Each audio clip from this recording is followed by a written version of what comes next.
What's going on, people? My YouTube, what's going on? Come on, man. Let's do this. Let's do this. Now, before I bring you guys on, I'm gonna be very brief. Okay. Um, there's a new lady. Let me know if you guys can hear me. Let me know if you guys can hear me. There's a new lady from the Dallas area in the passport bro space. Okay. I've really never understood like women in red pill spaces and women in passport bro spaces, but I thought it was interesting. Okay. Her name is Maria Sincere. And Maria got into some back and forths with a dude called the Homie Hub. Okay. If you're not in this passport bro space, you won't know them like that. But there's another dude, like in some weird ass motherfucker, who is called the Homie Hub. Okay. And the Homie Hub had some back and forth with Maria. Now, I came to know about Maria through a friend of our channel, Buck Travel. That's how I heard about her. That there was this lady that was going really hard on them boys. So I looked her up. I subscribed. I joined her live stream. I actually pushed back on the Homie Hub when they had some back and forth, and the Homie Hub kind of didn't like how I roughed him up. So that's how I got to know Maria. And I think I may have supported her a few times on her live streams. But I saw this video of Maria, and I was on that. I went on that live stream. I was not on a panel, but I watched Razor Rays. So I went on Razor Rays because Razor Rays is like the YouTube journalist. And I learned what is going on in the space from Razor Rays. That's how I'm able to know my content. So I will occasionally watch Razor Rays. Maybe once a month, I will watch Razor Rays. I'm not on there every time. But this particular time, Razor had on Maria. And I think, she's trying to do a lot of collaborations. It's very typical to do that when you join YouTube. You want to collaborate, get your name out there, get your money. This is a money game. So you want to have as many friends as possible. And it's very fair to say that I've been a supporter of Maria.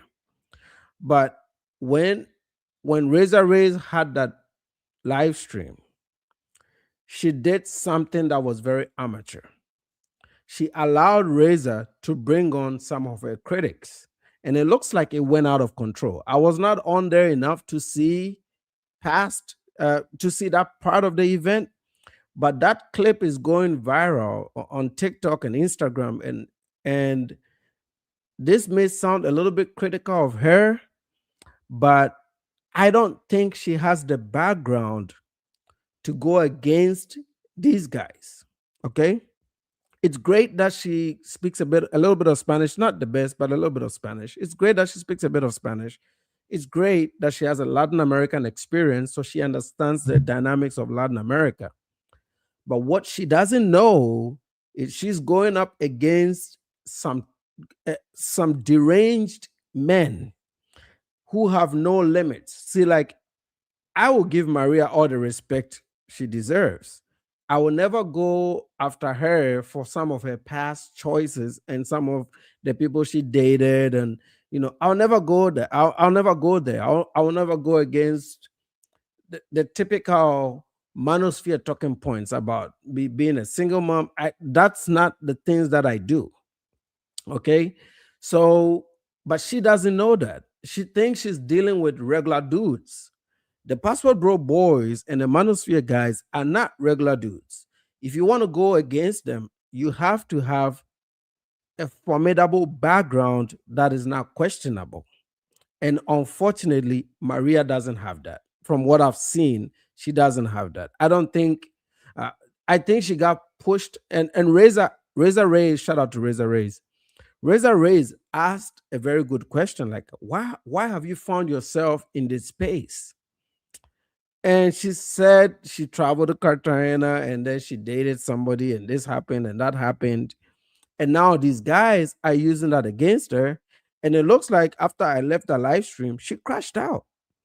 And this is sometimes the YouTube algorithm and just the virality of things will push you into certain spaces.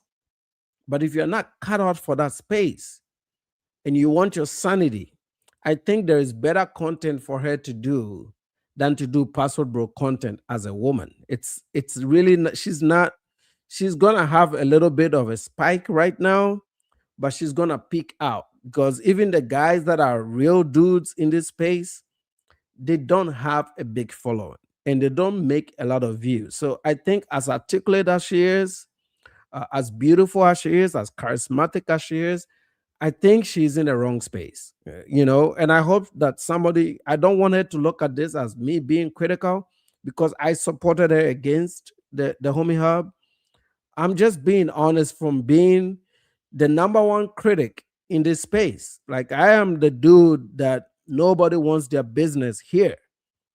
And the reason I'm able to fight these guys is because, one, I lived in Latin America, I speak Spanish, and I have the right background to really go against them. I have tools, I have friends, I have other creators that feed me information. I have a subscriber base that is like the FBI. They will look up shit for me. Okay.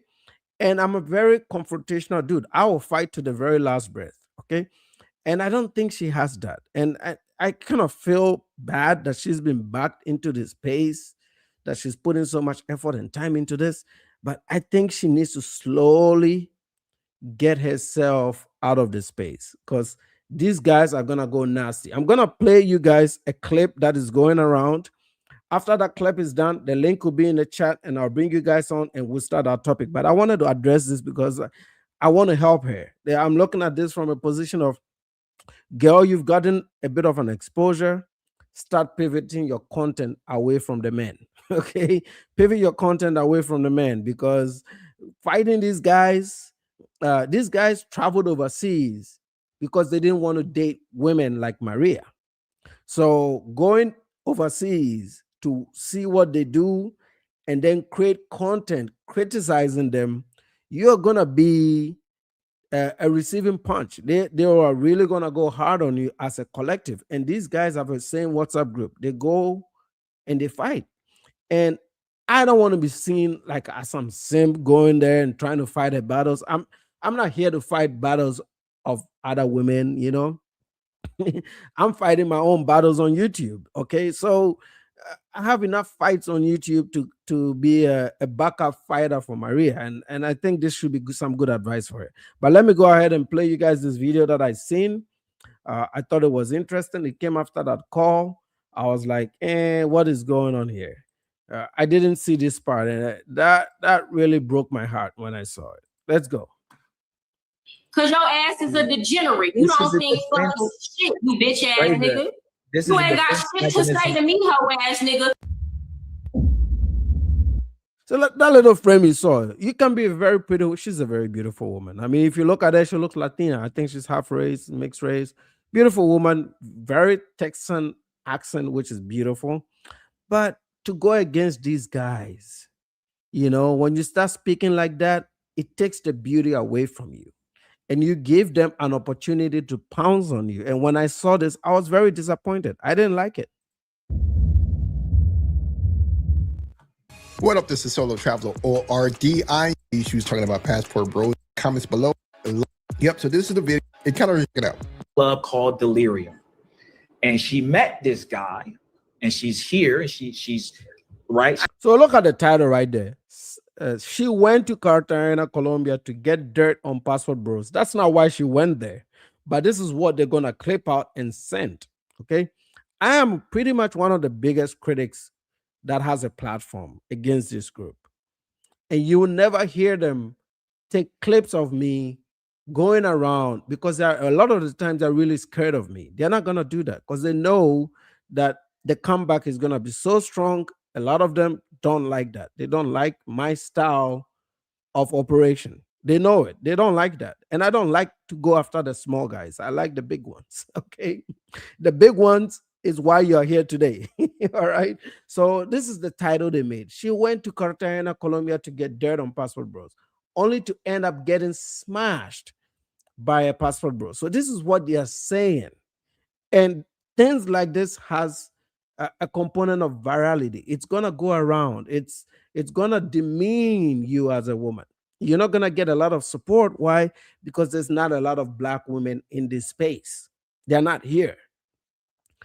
Single Black mom, okay, which is another big deal because a lot of the Passport Bros are red pill boys. So red pill boys, you typically do a lot of content targeting single moms. And once you fit into that description, see, Maria could have done this one if maybe, yes, she traveled to Latin America, no problem.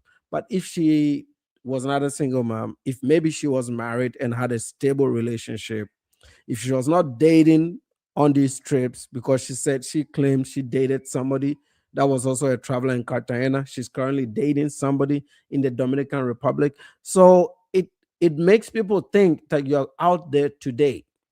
And then before she traveled, she worked in the Dallas clubs. Okay. And she says that openly, nothing against her. I got no problems with it.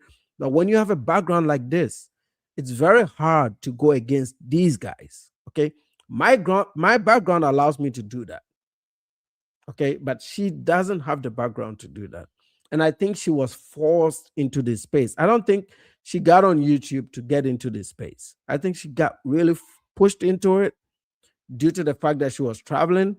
But I would advise her to start pivoting away from this because these guys are ferocious. I mean, these guys they're the nastiest set of dudes on the internet. And they got pretty much 80% of Black YouTube in terms of creators are people that support the Passport Bro ideology and also people that love people that love the red pill ideology and the red pill space. They're all connected, right? So to fit exactly the description of what the red pill is against, and then to go overseas and do ops on these guys, they will say some very, very mean things that eventually it's not going to be worth it. And this space, you're not going to grow as much. So why don't, as articulate as she is, why doesn't she just pivot away from that? That's just all I'm saying. But let's play the rest of the video. I'm going to get through this real fast and I'll bring you guys on because today is your day. I did not meet the dude at Delirium. That's what I'm saying. That's not what I'm saying. That's not what I said. I said you met. I didn't say where you met him. I'm just saying you met this guy somewhere, right? You ended up at these clubs here in Cartagena. Okay, guys, this is green, Mariah. Was because context matters. You're saying all these things about Passport Bros. You literally right now, because y'all can't get y'all poom poom in the United States. That's why y'all travel, blah, blah, blah. You're saying all these little snarky undertone things about guys who travel, and you don't even really know what you're talking about. But the same niggas that you making fun of is the same niggas that you was having sex with. That not all of the men that do pay for play have to pay for it. But I know the difference between the ones that got to pay for it and the ones that don't. Okay, and that's the thing with Maria. If you met him in Cartagena and he's going to Delirium and he's there and he's not an expat, he's not somebody that lives in Cartagena long term and he just traveled to Cartagena, from my experience as somebody that lived in a city and I still have property there, 99% of the time they pay for play. And the reason they do is not because they like prostitutes, it's just because they're there for a very short time. They don't have enough time to really conduct relationships. Another side of them will pipeline a little bit if they are frequent travelers to the place, and that means they will have a relationship established in a way.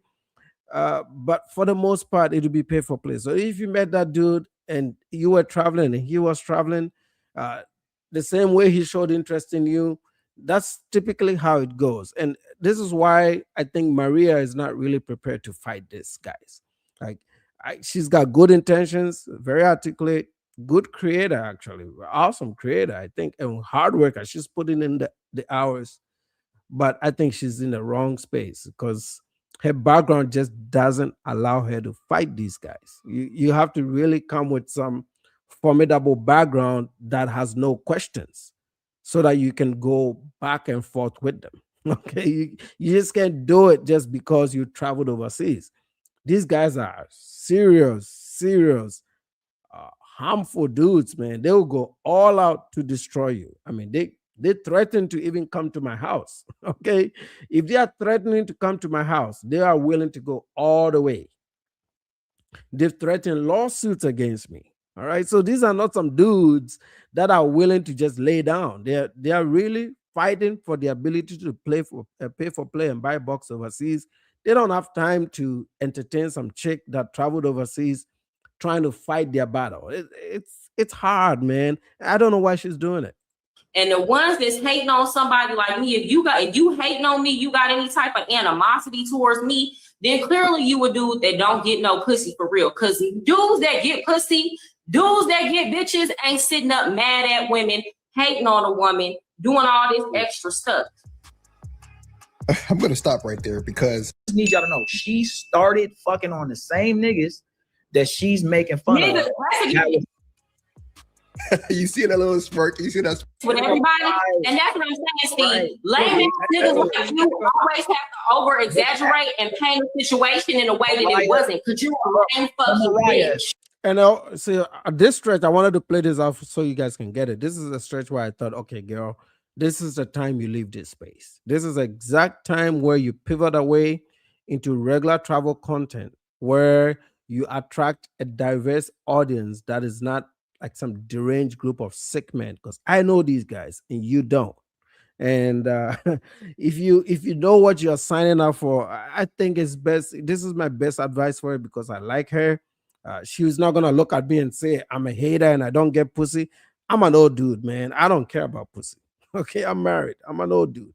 Okay, so that doesn't apply to me. All I'm saying is that I think she's gonna get a clip of this. I wanted to look at this objectively because she's fighting a fight that I'm fighting, and I think she's just not the right messenger. Okay, she's not. Okay, I don't think she is because of the background. She's not. And also, in order to protect her, because I respect women. Women are welcome on my pages. I even explicitly say that. Women are very welcome on my pages because I don't do red pill bullshit. Matter of fact, I go against the red pill bullshit. So this platform is actually very comfortable for women in the chats. Like, I literally will time you out and kick you out if you disrespect women. I've done it numerous times. So this is not coming from a position of hate. I've seen her rise, but she's gonna peak out. And she's gonna peak out because the fight she's fighting is against a group of guys that are very determined. These guys don't play. Okay, and that's all I'm gonna say about this. I'm gonna probably let this play out for another 5 seconds, and then you guys are coming. Mariah, that is important. That is important. Here goes the pot. Now she mad. Now she's you're mad because y'all keep looking on me.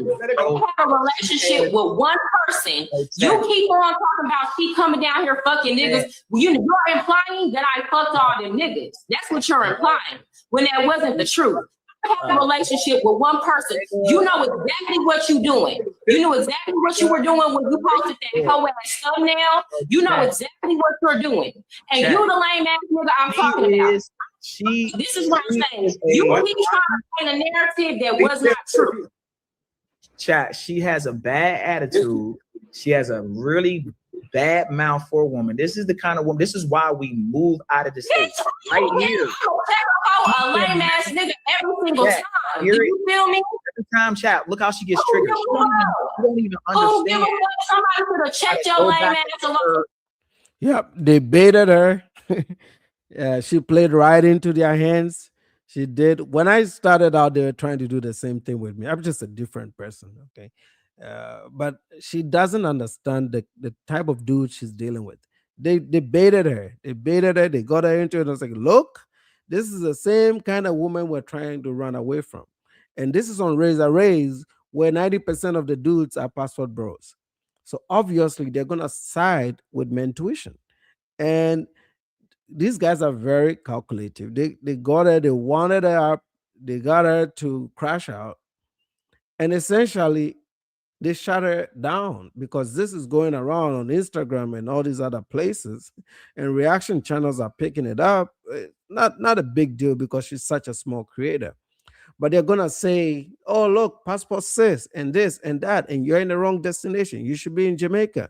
And then she's moving the same way these dudes are moving because she's moving around with a child, and she's also dating as she travels. And the guys are like, well, that's what we're doing too. So why are you talking against us if you're doing exactly the same things that we're trying to do? And now you're in the midst of these guys and they are saying, hey, you are the reason why we left the United States. And I hate to agree with these guys, but you've given them an opportunity to use that against you. For you to fight these guys, you have to be a nana. If you're not a nana, you can't fight these guys. You have to be a nana. Okay. And even I have to go to battle all the time with these motherfuckers. And it's not easy. Okay. But I think she really got forced algorithmically into this space. She has to slowly work her way out. She doesn't have such a big YouTube platform to sit on this movement. She can slowly move into a bigger travel space because there's a much larger audience for travel content. Okay. And maybe reaction videos, and use pretty privilege to kind of get some dudes to come over there, get some super chats. That might be a better strategy. But this thing of going back and forth with the same red pill dudes that hate women, and then the same passport bro dudes that don't want to date black women, and then you're a black woman overseas trying to fight them and put their daily laundry out there, you're not gonna have a lot of support. Like I did fight one of her fights for her, but I was like, I can't fight anymore. I can't fight anymore because of the background. I need a better background to be able to fight. Okay. Anyway, that's all I got on this topic. Let me salute to you. Let me greet you guys. Salute to you. JM is in the house. Salute. Miss Optimistic is in the house. Salute. KF is in the house. Salute. Salute to you, KF. Totayo is in the house. Salute, salute, salute. And then let's go ahead and bring the honorable panel on. Bring you guys back on the stage. It's been a while. We're gonna swing over there to Auston Holleman, see what he's been up to. I heard that Mr. Hollerman is going to leave. Let's see. Let's check on that fundraiser. Okay. We'll close this one out. And I will bring you guys the fundraiser. Let's see where we're at with that fundy. All right. So refresh. Let's see if we got some more money. So we are now up to $869 after 3 days. It started at 819. Now we are about 869. So somebody gave about a 50. Let's see, who is that? Who is that monkey that gave it 50? Or is it a couple dudes? Okay. So we're not getting a lot of donor information, as you can see, right? This person is anonymous. What I've noticed over the last the last 3 donations after the exposure has been anonymous people. Why they're not putting their names up, I don't know. If you noticed, apart from that big ass 500 that came in when it just started, which is also anonymous, the new donors have all been anonymous. They don't want their names out there. So this last $50 that came in, it's also anonymous. These are typically Austin and their friends. They're trying to hold out, they're trying to prove something, but they're going to tap out because they need the real money. It's not the money that they're putting in. They can put in whatever the fuck they want. Like this $500 that he put in, they can do all that they want. But we're still very far from the goal of $8,000. Okay? He set $8,000 on June 15th. We are at $869. We've just hit 10% of the goal, 11% of the goal. Okay. This is before I exposed this. And we don't even know if GoFundMe is going to keep this fundraiser. Remember, we're going to mass report this fundraiser. Once it gets to about $2,000, we're going to start mass reporting it to GoFundMe. Eventually, they're going to do something about it. And I might contact a few people there. I don't want to do this over the internet. I think I'm going to figure out a way to reach out to people directly at that organization, maybe through LinkedIn or some other connections, and have them look into this. Okay. I missed out on the Melanie King bullshit. I wish I found out earlier. But we have to do something to get this motherfucker's GoFundMe down. And as long as he has it up, we are going to be looking. Okay. Link is in the chat. If you're going to come up, I want the panel in. This is time for the panel to go. Let's go.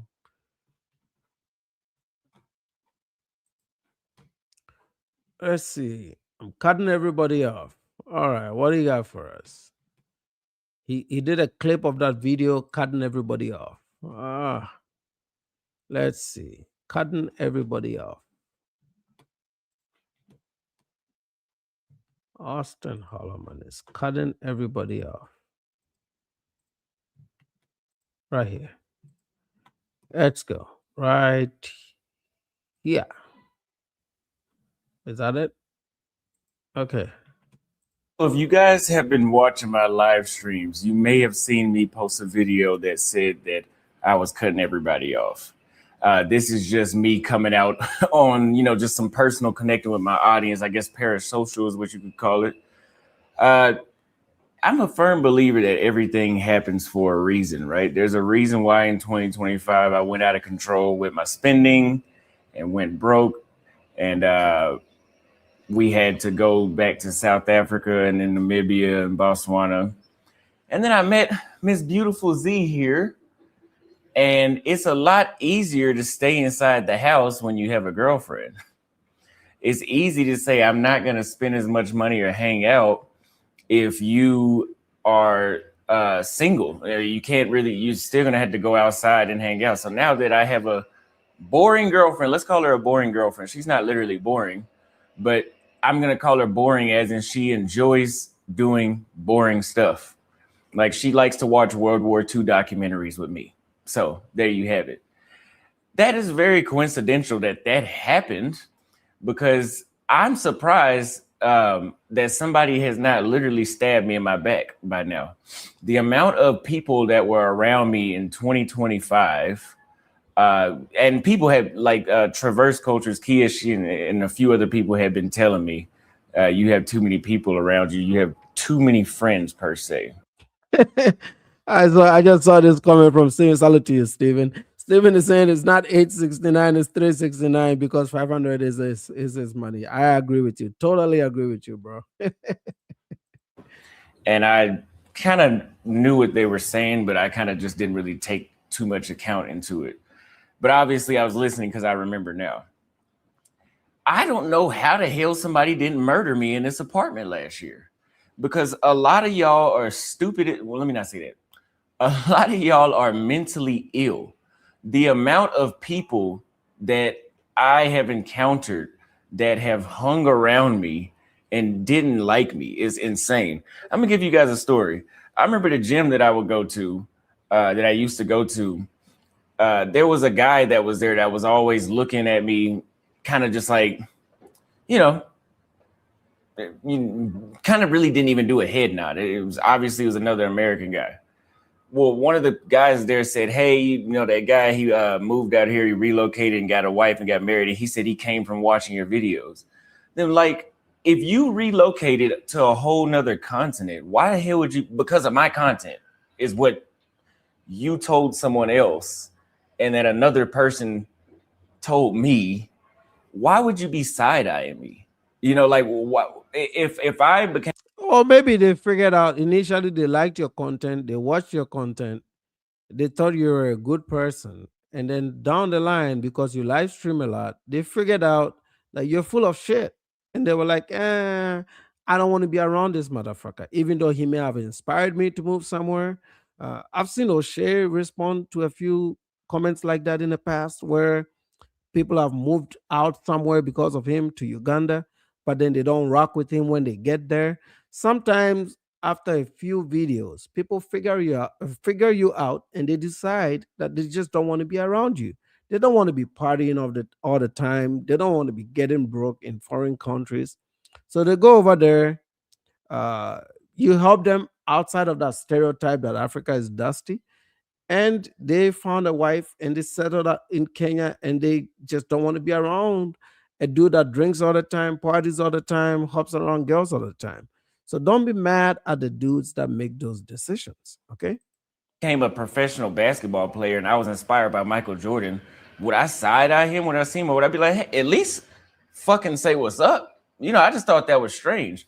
And so I came to the conclusion that the majority of the people that are around me or were around me are on that same type of time. Like, they don't like me and they hang around me. And that's why I said it's a mental illness, because I'm not. So, Ninja, you're not gonna take any accountability for your bullshit. That people are gonna not all of a sudden dislike you for no reason. Like, if they don't like you, they're not gonna watch you, right? Like, this doesn't make sense at all. Maybe I'm crazy. Let's keep going to actively engage with something or someone or somewhere that I don't like. Like, I didn't enjoy being in some places in South America. I also only went there one time. So I'm just wondering if I would have, because of my guard, I've been vulnerable a lot. I mean, especially when I start drinking. That doesn't mean I'm going to stop either. But I'm just saying, there's been times I've been vulnerable a lot. And sometimes, you know, I think I have the sixth sense, because there's been times that I've gotten drunk and I've done harmful things to people that I couldn't control and I couldn't remember, you know, on multiple occasions, you know. So I think something was spiritually controlling me that was telling me, no one in specific what I'm talking about that.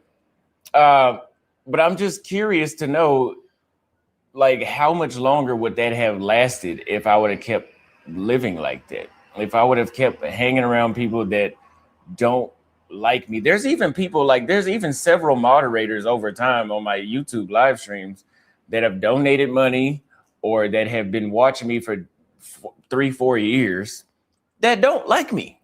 Like, whenever you get upset with somebody, I get upset with Z. There's stuff that I say that is not off-putting. I get upset with Bobby. There's stuff that I say that's not off-putting. But there's stuff, you know, whenever somebody gets mad at you, you find out how they really feel by what they choose to say. Like, if I get upset with my younger brother, I'm not gonna go do these personal insults that come from a point in my heart where I truly dislike this person. And so there's people that will literally send you money and don't fucking like you. I don't know what's up with what is up with some of these people. So I have decided, like, I need to stop. Like, I'm sorry to say, I might be an asshole if you meet me in person. Not literally, but like, I'm just not going to be as open. Everybody's gonna have to stay at a distance from now. Like, I need to literally just work and hang out with Z and maybe a few hands. Hey, this comment is so funny, man. Salute to you, my brother. It says, So sad that he prefers Africa over Latin America and Asia, so we can't get rid of him. Absolutely, man. When he was in Asia, I was rooting for him. I was like, man, I hope you love this place so you stay. Get your girl to come live out there with you. And that motherfucker went straight back to Africa. I was like, what the fuck, man? I felt so bad, but I still never made any videos about him. I didn't do anything until I figured out that he was back in Africa. Still didn't do any videos. I left him alone, just like O'Shea. I left him alone. I was like, man, I'm not gonna deal with this dude. Leave him alone. And then I saw he let his guard down one day. And then I saw this fundraiser. And then I was like, oh my God, this is what this guy has been up to. And a lot of people are telling me that he's changed his ways and he's a good dude. And I need to be very fair to him. So I was very shocked to see that he launched this scheme. And now he made this video saying that he's cutting people off. He's cutting people off because we found out what he's doing. People are not horrible people in Africa, but you can't steal money like this. I mean, this is so wrong, man, on every level. I have people that always disagree with me because I know the guys are comment on my channel all the time. There are people that disagree with me 99% of the time, that on other topics that I talk about, right? They disagree with me. Some of them even curse at me, right? So I know them because we go back and forth all the time, who have watched that Auston Holleman video and said, on this particular case, Nana, you are right. These are people that don't agree with me whatsoever. And look, they looked at this and they were like, you know what? On this particular thing, you are right. Because I've been on YouTube for a year and there's no record of me asking people for money. I'm good with AdSense. I do well with AdSense. I don't need any more than it. That's it. So I don't have that background where I come online and I cook up schemes to disrespect, because I look at this as disrespect. Any money that is not earned, that I come over here and say, give me your money, that's theft. I am stealing from you, and I don't respect that. So I'm going to fight. And to some people, they don't care, and it's not a big deal. For me, it's a big deal because he's using Africa as a reason for this fundraiser. He's disrespecting us in that process. I'm just not going to let it fly, fellas. I can't do that. This is why I'm asking him to do a new scheme that doesn't involve us. But he's not going to sit there and use us to do this. In the next coming weeks or days actually, if Auston Holleman doesn't take this shit down, I'm going to cause him so much pain that he will ever regret trying to cause this scheme. I'm going to repeat this phrase. If Auston Holleman does not take this scheme down in the next couple days, I'm going to do so much painful things to him, get him in some big trouble because I have his PPP application. I will get him in so much trouble that he will regret messing with me. I want to keep this at content level. You got caught, you got exposed, get rid of it. Get rid of this fundy, keep making content. But if you're going to steal from Americans, black folks, salute to you, Remo the God. I will go after him relentlessly. You know what is funny? His videos are doing well on the main channel. So he's not going to get any break whatsoever. This is Auston Holleman. Take this shit down, man. Take this shit down.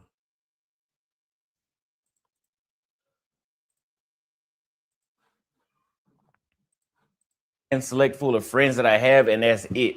Because otherwise, it could be very dangerous. And another reason I brought this up was because there was this dude, I don't know who he is, that claims that he met me in Kenya and was secretly recording me. Wow, how fucking weird is that? And again, unless if you're... That's not weird, because Sheku, he's talking about Sheku. Sheku just did a response video to this. He was at a polo club with his vlogging cameras, and he was like panning and filming. Auston was caught up in the frame, and he did it in post in his editing software. He wasn't targeting Auston to film him, but Auston thinks that he's so important that people are out there stalking him. That's not true. being funded by the CIA or the FBI to come and like investigate, what is going through your mind to like secretly record somebody? Like, and I've had that happen many times where people, maybe they were wearing meta glasses, or maybe they had their phone below and they're trying to strike up conversations to get me to say something, which you're fucking stupid, because there's nothing that I have not said. Like, I could tell you I want to kill somebody, and I probably already said it on a live stream. Like, there's nothing you can expose about me. I'm way too transparent. But the fact that there's people that are doing that is like, wow, like your mind is really fucked up. Like, you are a terrible person. Like, you are a terrible person. And so again, if you guys are striving to become an influencer, do not associate with anybody. Unless if they are other influencers. Have you ever wondered why celebrities date the same women? Because they can't date normal women. It's the same concept if you want to become an influencer. Again, I told you guys, I've had house parties where last year where dudes would invite chicks over here, and their entire goal was to put it on video. I'm at Austin's house, and I'm like, yo, like, please get the fuck out. Like, I don't this is why now, if it was another celebrity or somebody that was used to attention, they wouldn't feel the need to do that. So for my own safety, I'm going to have to really be careful about who I associate with, because y'all are weird. Like, and if you're offended, you probably one of the weird ones. Most people are good people that I bump into, but ill intent. A lot of people are having ill intent. Anyway, let me know what you guys thought about that. Again, if you guys want to live abroad full time, I have my job list in the first pinned comment. And we are at $819 for the International Barber School here in Kenya, where we will teach Kenyans how to cut hair in a Black American style. But I guess we don't have to say the black part, but in American style, and with American professionalism.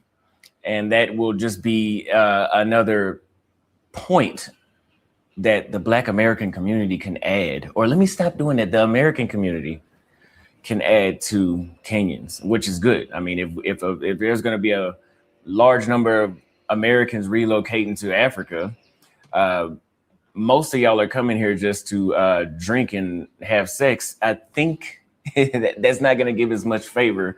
If, you know, I mean, again, the Chinese can have their way in Africa because they build in freeways and bridges. So I think you guys understand my point. But anyway. Okay, so now he's trying to blame us that we don't call out other groups of foreigners that travel to Africa for the same reason, as if that we agree that they're doing that. If they come to our attention, I'm not going to sit on YouTube creating content about Chinese people. But if somebody catches them in Africa and roughs them up, I will make that video, okay? But I will make videos about Americans because I live in America, okay? And the last time I checked, I'm a Black person, I'm African, okay? And you're in Africa. So as long as you remain in Africa, I will make these videos. I have no respect for sex tourists, regardless of where they come from, okay? So don't try to play, this is that victim mentality. I think somebody's in the back. All right, I'll bring you back. I'll bring you on here in 1 second. This is that mentality, is that he got caught and now he's making this about other foreigners and I'm being targeted and and people are stalking me and we're raising money for this barber school and this is important. Man, who gives a fuck? We don't want that shit over there. We don't want that shit over there, period. Okay? When that Russian dude went over to Ghana and Kenya and did some bullshit, I did 3 or 4 videos on it. And I talked about it. And I talked about how Ghana needed to change their visa rules to be able to stop these things from happening. So we talk about everybody that goes there. We're not targeting Black people, okay? That's not true. That's just an easy way out. This is just how they want to frame it. But everybody that knows me on YouTube knows that I am an equal opportunity smoke giver. I even give it to my own people. I just gave it to the South Africans for doing bullshit. Salute to you, KF. What up? Can you hear me? Mic check. You're good. You're good. Let me know in the chat if you guys can hear KF. So I'm feeling kind of sick right now, so I'm going to be up here.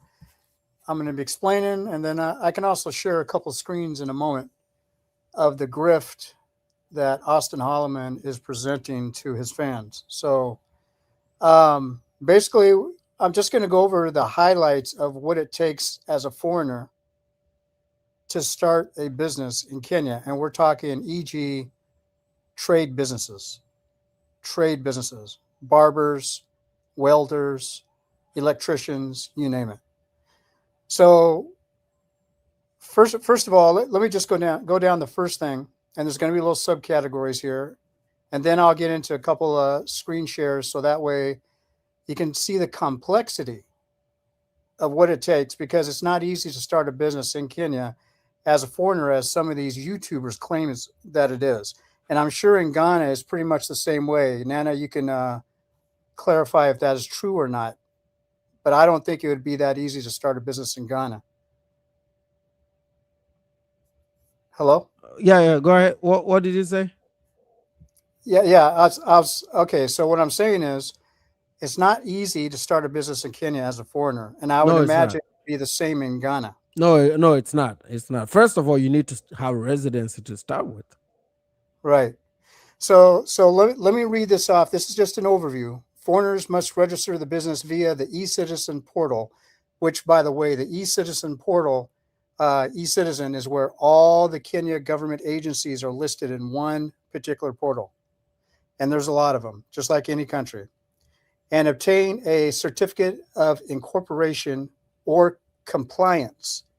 Active management requires a Class G investor permit, demanding a minimum investment. Minimum investment doesn't mean you have to spend the whole amount on the business, but this is a minimum investment you have to have in the bank. In a Kenyan bank, before you can get started with a lot of different paperwork, is $100,000, plus securing tax and operational licenses. So this, on top of that 100,000 investment, you have to prove to the bank before you can prove to the government where you have to go with this.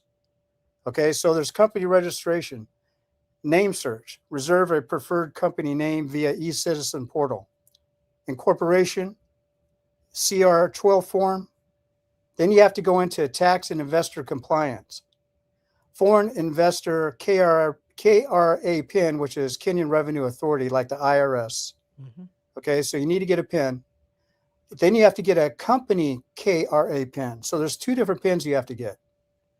And then when it comes to immigration and residency, Class G permit, if you intend to live in Kenya and manage a business, you must apply for the Class G investor permit through the Directorate of Immigration via the EFNS portal. Then it comes and it tells you got to have the $100,000 investment, which is about 15 million Kenyan shillings. And then there's a non-refundable application fee of 20,000 Kenyan shillings, which is approximately about $175. Okay. On top of that, a yearly permit fee of 250,000 Kenyan shillings upon approval. So these are non-refundable. So that the application fee is non-refundable. And if you get approved, this will be a yearly fee that you have to actually pay as a foreigner. All right. Then you have your local licensing and operations. You have to get a business permit. So this is something that my wife has to do with her businesses. Statutory registration, register a business for mandatory employer contributions with the National Social Security Fund. That's if you want to have employees. That's just like your SSI or whatever, Social Security Health Authority, SHA, right? And then there's sector licenses. Certain industries like banking, mining, or tourism. And you know how a lot of these YouTubers say they're in the tourism business in Kenya and other parts of Africa, require additional clearance from sector-specific regulators. All right? All right. So the first one I want to go ahead and show, and this is a particular website out of Kenya. It's called Captia Registers. Okay, it's not a government website. And we'll also get into the government website to see how complicated it is, to let you know that somebody like Auston Holleman doesn't have the brain capacity to even go the first line on the government website to figure out anything. This is why you need a lawyer. And when people don't get lawyers in Kenya to help them to start a business, even if they do have $100,000, this is why they fail.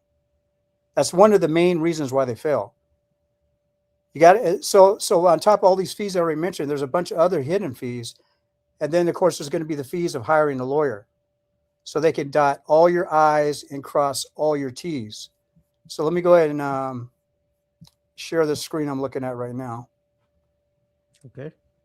Does anybody, I'm not looking at the chat. Does anybody have any questions so far? No, you're good so far. All right.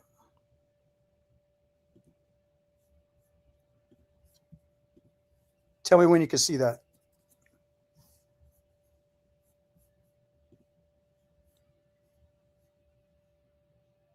I'm sharing the screen. Okay. Salute to you, Chaotic. Okay. Let me take down my screen.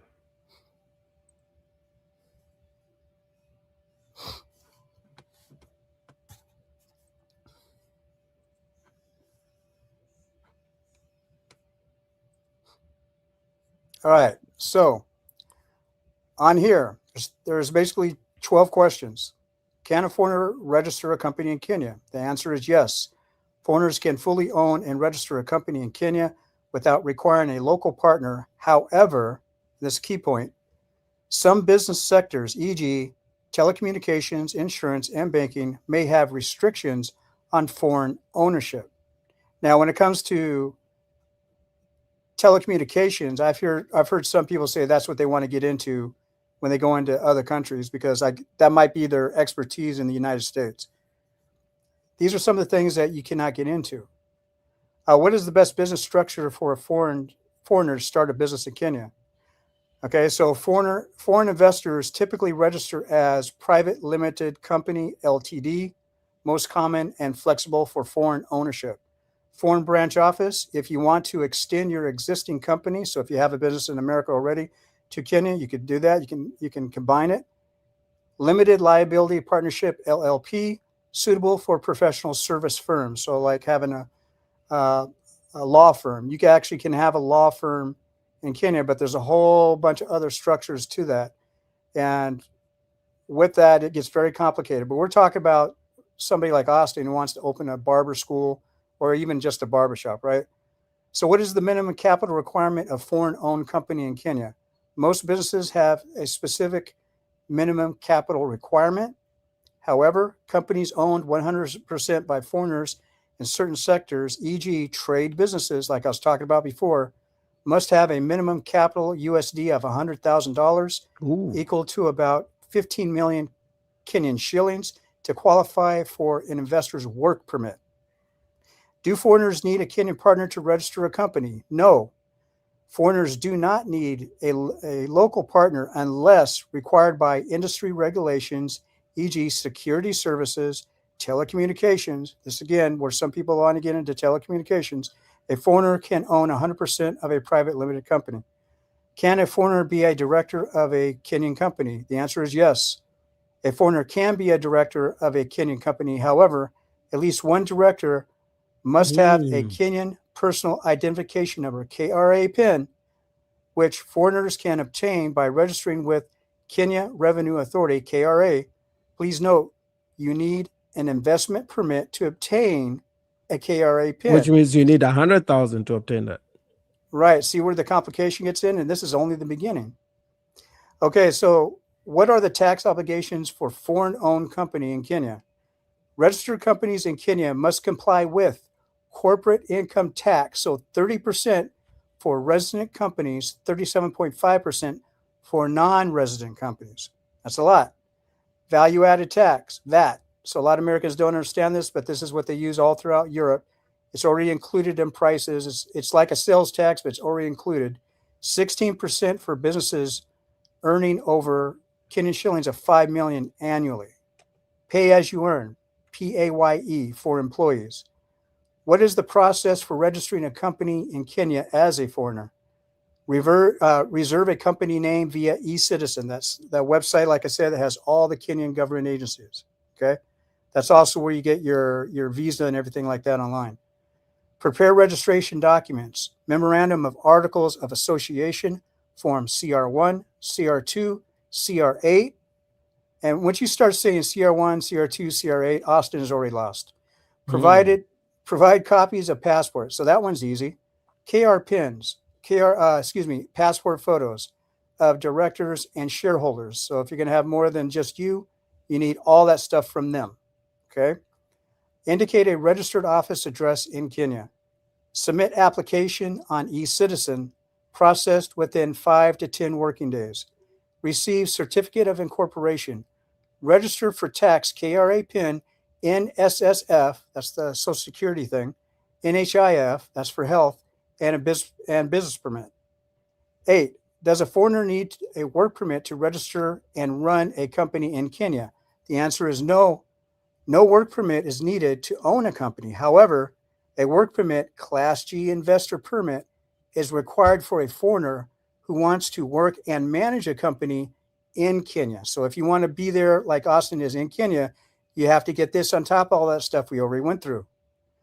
Can a foreigner open a business bank account in Kenya? The answer is yes, but the company must first be registered. The requirements include certificate of incorporation, KRA PIN for the company, board resolution to open a bank account, copies of directors' passports and KRA pins, proof of physical address. See, it's getting more complicated. This is way more than what it takes to open a business in America. Way more. I do it online for I can open one as we're speaking right now. Yeah. Number 10. So we got 3 more, and this is where everybody is failing. 99.999%. Even with the guys with have $100,000, why you fail is because you can't go through all this, because you don't have the brain capacity. You don't have a lawyer. You don't have any of these things to really get it done. Can a foreign company register a branch in Kenya? The answer is yes. A foreign company can set up a branch office in Kenya. The parent company remains responsible for liabilities, and the branch must file annual returns. How much does it cost to register a company in Kenya? The government fee for a company registration is 10,650 Kenyan shillings, which is roughly about $90. Additional costs, it says here, additional costs may include legal and registration fees. So this is where I said you should get a lawyer, because all this stuff is too complicated for you guys and gals from the US if using an agent. Work permit application fees, if needed. That's if you're going to stay in Kenya, right? Last question. What are the ongoing compliances requirements for a registered company in Kenya? Once registered, a company must file annual returns with the Register of Companies, file tax returns Austin with ain't gonna do that. KRA. No, he's not. Renew business permits annually. Now, check this out, this last one. Renew business permits annually. So this is how it is in Kenya. I've seen it on TV in Nigeria. They do the exact same thing as Kenya, where they'll have like these either tax or business license permit renewals of people walking around, and they have like some type of PDA in their hand. It lets them know if this person's paid or they need to pay. They could pay right on the spot to renew their yearly business permit, or you could pay it ahead of time. When they get there, they can figure that out by the device that they're carrying. So this is something that a lot of people are going to forget because they're not going to put it on their calendar, right? Or if they do, they don't put up a signal to notify them, notification to say, hey, I got to pay this business permit. So all this information here is too complicated. And when you look at the $8,000 grift, $8,000 is not going to cut it. You can't do an $8,000 investment. He wants 50,000 though. I guess 50,000 is half. Yeah, well, 50,000 is half of what you actually need to be able to get the permits. So let me ask you this, and I know you have some information on this. What visa is he on right now in Kenya? Is he on a digital nomad visa? I don't know, but there are restrictions with digital nomad visas. I've read it before, but still, the thing is, that's better than a tourist visa. Have you How ever long can they stay on a tourist visa? 90 days? There's So some that you could do for 6 months. But have you ever noticed he usually leaves Kenya to go somewhere else about right, every 90 to 180 days? right. He just went to Uganda, from what I heard. Yeah, Right. and so when he comes back across the border, he renews his tourist visa. Or you get another 90 every time you come back, right? So you can do Yeah, that indefinitely. See, that's right, different with Colombia. With Colombia, you can stay 6 months in a year and they add it up. So even if you leave and come back, you still have a total of 6 months in a year, unless you get like an investment visa or other categories of a visa, right? So I right. thought Kenya would have some type of a restriction, but these guys get renewed every 30 days, 90 days, like Thailand does. Yes. If you're on a tourist Now, visa, you can't even start a business. no, you can't. You cannot. You have to leave the country and come back on a business visa. Now, So with the nomad visa, as far as I know, what I remember reading on it when it first came out is that you have to use that if you want to do support yourself, and you got to have a minimum in the bank to show them. If I remember, it's like $55,000 in the bank to let the Kenyan government know that you could take care of yourself while you're in Kenya, and then you're doing some type of um, remote work for some American company or whatever. It's not. It's not. As far as I know, working for a Kenyan company, which is a whole different thing. So, but again, I'd have to read it again. Now, this is the Kenya website of where it really gets complicated. If you don't have a lawyer, this is where you're going to fail, because if you look at here, summary of procedures, it says here, Government of Kenya e-citizen portal. They're just going to look at it and say, huh? They're going to go to the next one, Kenya investment single widow. They're going to be like, huh? Country government, our county government. Now we're getting into county government of Kenya, huh? Okay, let's go. Let's keep going down.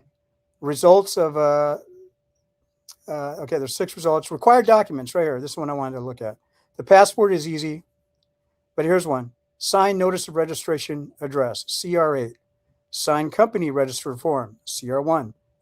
Signed memorandum of company, and I can't see the rest of that, but there's all these different documents that you're going to need. What order do they need to be in? That's why you need to get a lawyer, because you're not going to be able to remember this unless you're very analytical. And majority of these guys are not even analytical when it comes to their own bank account. So you look at here, the cost. This is just some of the cost of these things here. Just some. ooh, Okay. These guys are already lost. Be like, man, this is too complicated. I might as well stay in the United States. Now, this is where it's also illegal, Nana. A lot of these guys, they'll get an Airbnb, set up an Airbnb somewhere in Nairobi because they rent out a place, right? They rent out a place, but they haven't gone through all this, because this is going to cost. Okay, you're not going to make that much money. You might make a couple grand, maybe if you're lucky, $4,000 a month out of Nairobi if you constantly have people going through. Are you really going to pay $100,000 and go through all this process to open an just to make Airbnb to 4 where? grand? Yeah, just to, and no, they won't know that you're doing an Airbnb, but all somebody has to do is turn one of these guys in, and they can have their biometrics taken, they'll be deported, and they can never come back to Kenya. What happens to the property when they deport you? You just have to So sell it. it's not their property. They have to Because rent they're it. renting those Airbnbs, like people's buildings, to do that. Right. We call it And that's arbitrage, right? Airbnb arbitrage is the business. right. A lot of Kenyans do this. They'll just rent an apartment, they'll pay the money to furnish it and set up as Airbnb. But see, they don't have to go through all this extra stuff that a foreigner will have to go through. But you have guys on here, some of these YouTubers, oh, I just have an Airbnb. I have a place to stay every time I go there. And when I'm not there, I rent it out on Airbnb. That's illegal in Kenya. Sorry to say, not sorry, but that's not legal. And it's not legal in other countries. I've heard other people talk about the same situation with the Airbnbs. It's not legal. So let me ask you this, and I know you've also observed Austin for a long time. Why do you think he's doing this? I think I know the answer, but why do you think he's doing this? Um, Well, it's easy. Okay, the guy, I can tell you exactly why. He's already mentioned this himself. He cannot get women, or he's so-called not appreciated by women in America because the guy is extremely awkward. He's very odd. It's not like any guy can get a woman if you just change your behavior, and you Right. don't even have to pay her to get the play. Okay, that's the mistake guys make, is that they pay all this money to an indoor prostitute in America. But that's what they're used to. And so when they start going overseas, oh man, I could pay for play because it's much easier here. It's much cheaper. And I don't have to be questioned on anything because I'm not going to use her as a girlfriend anyway. I'm just going to use her as a plaything, which a lot of men like to do in America with American women. But see, it's not, they're not getting away with it that easy in America because they're very awkward people.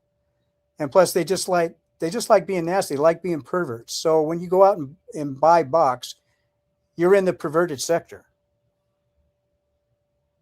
And so when he's mentioned all this stuff like 3 or 4 years ago, why he went to Brazil, why he went to Colombia and all these other things, the DR or wherever countries he went to, he explained he can't get women to appreciate him the way he wants. But the way he wants is very awkward. It's not natural. Okay. The way he was raised, I think he whatever, got it's very not natural. influenced on YouTube because he Oh, yeah, always mentions a lot of YouTube creators. He knows a lot Right. more creators than I do. That's definitely a part of it, but you got to go deeper in that, and that's by his own admission of what he said about himself. And when you look at those oldest videos, and he admits these stuff, and he was even interviewed by this one guy in the States. He's a reactor called The Business, and he was asking him a bunch of questions why he went and started paying for play and all that. And Austin admitted that he's paying for play, and he said he did it twice, right? And he said, come on, you did it a lot more than twice, paying for play, right? And he couldn't even answer the guy. So he told on himself, and that's what a lot of these guys do, because when they talk about what they do when they go to other countries, they tell on themselves. It shows they all have low self-esteem. It doesn't matter if they used to be a gangster or a banker back in the day or still are or whatever. They all have low self-esteem. Why And then is when it that comes, though? Why don't you just work through that? Like, isn't that something that can be worked on? There's a lot of resources here for you to kind of work through that, right? It definitely can, but also they're also, when the type of women that they like as well are very low tiered women. And what I mean by that, these are women with low self-esteem issues themselves.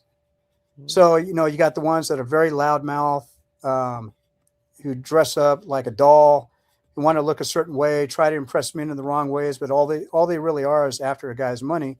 Instead of trying to look for a woman who's very well kept, put together, very well spoken, whether she's highly educated or not. You have a lot of very well spoken and very let's just say people that are very well put together, who are not highly educated, but they know it. You can hold a conversation with You them. can hold a conversation with them. Right. They can be just regular, right? Right. Just regular, normal girls, I guess is probably the best way to put it. But Right. okay, so now the money though, like, does he need money. this money? Yeah, he needs this money because why else would he be doing it? He needs this money because he knows, okay, this is what he could do. And this is something that's happened in Nairobi. There are a lot of schools in Nairobi for hair. There's a lot of schools in Nairobi for like welding and a bunch of other trades, right? Majority of them are legit, I would have to say, but a lot of them are not legit. So what's happening here is, let's forget about like government employees taking bribes. What is happening is a lot of these schools are not legit. They're not going through the regular, these are Kenyan business owners who are not going through the Kenyan process by the law to operate a school. And so he knows this. He's been there long enough by now, had conversations with Kenyans or whatever. He knows this. It's obvious. This is why I think he's trying to get in grifting with $8,000 so he can open up someplace and play the numbers game that I'm not going to get caught. Most likely I'm not going to get caught. And if I get caught, I can just leave. So you think he's actually going to open a place? I don't think so. But if he does, he'll be playing the numbers games because I've already went through what you need legally to get started. and he's not going to do that. If he So got it'll be some $50,000, black market shit, right? You just like right? maybe with some homeboy that has a place or do it through a friend in Kenya. Does he have any Kenyan friends? Oh, there's always going to be people that will hold their hand out, because Okay. he talks just like O'Shea. He puts his hand out, and his hand is facing upside down instead of right side up. So he's ready to drop the money in somebody's hand, right? Okay. And there's always somebody there to flip their palm up Yeah, it's Africa. Right? to grab that money. Yeah, So exactly. it's like when even in one of those videos recently, we was talking about this GoFundMe. He was saying something about, I can spend like maybe $150 to make it look nice, put some tile on the wall or whatever, linoleum on the wall or whatever. He's already speaking cheap. He's already talking cheap. So he's Right. talking about opening a black market business if he actually does it. So this guy is not So serious. looking at Nairobi, right? Looking at just the landscape of Nairobi, where Yeah. do you think if he even tries to go through with this, just because we're putting a lot of pressure on him, what part of the city do you think this is gonna be at? Are Well, we talking Kilimani, Kilaleshwa? it could be in Kilimani, but the rents there are much higher. Most likely he'll go to some place like South B, Embakasi, where I live, and a few other areas like Dunholm. You want to go to no place like Karen. He wouldn't be able to afford it all. That's Right. way above Kilauea or Kilimani. So he's not going to be able to afford these places. So the other places I mentioned is probably where he'll do this grift if he does it. And if he does it, to me, it's just going to be for YouTube content. Okay. Just to open the door for more to come in, really, right? Right. Because then if he does get caught, when these especially the people go around every year to renew the business licenses, right? The permits. That's usually when people get caught. And the thing is that you can have like basically lookouts, like a bunch of business owners in the area would say, hey, they're coming around. They'll be over here probably in 30 minutes to 60 minutes. They're And then you like a just shut couple down, streets right? down. Right. You can just shut down, leave, but then they'll be back for a couple of days, or you could shut down for a whole week and then come back. Yeah. But you You never can know also when they're bribe them, though, right? You can still bribe the guys that come to do enforcement, right? In Right, Ghana, you you can bribe can. you can bribe a lot of Kenyans too, but it's not all of them. Not all of them. That's the thing. So you have a So big why risk. does he have to go through all of this? So let's say this though. If I didn't catch this and make this public, right? Mhm. And get a lot of views and eyes on this, and now reaction channels have picked this up. Mhm. If I didn't catch this, do you think he would even think of the possibility of even starting, like getting a place to do this, or he was just gonna get the money and not do shit? I would say the latter, because that's most likely the thing. And then when you mentioned before, a few days back, that he'll probably just get somebody that he's mentoring, right? And you just set up and do some photos somewhere. That whole grift you're talking about is just very superficial. Not actually get a place, but just make it look like he has a place. That's what I see him doing, more likely than anything, because you're going to save the most amount of money, and you can fool your subscribers that way. You can fool them. Now this is what JT the Bigger Figure did, and I don't know if you remember him, but when he was in Kenya, he had an apartment, and he turned one of the bedrooms in the apartment into an audio studio, right? Recording studio.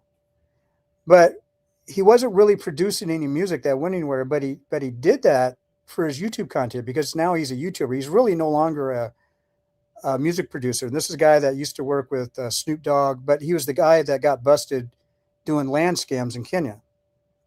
And he fled Kenya back to the States.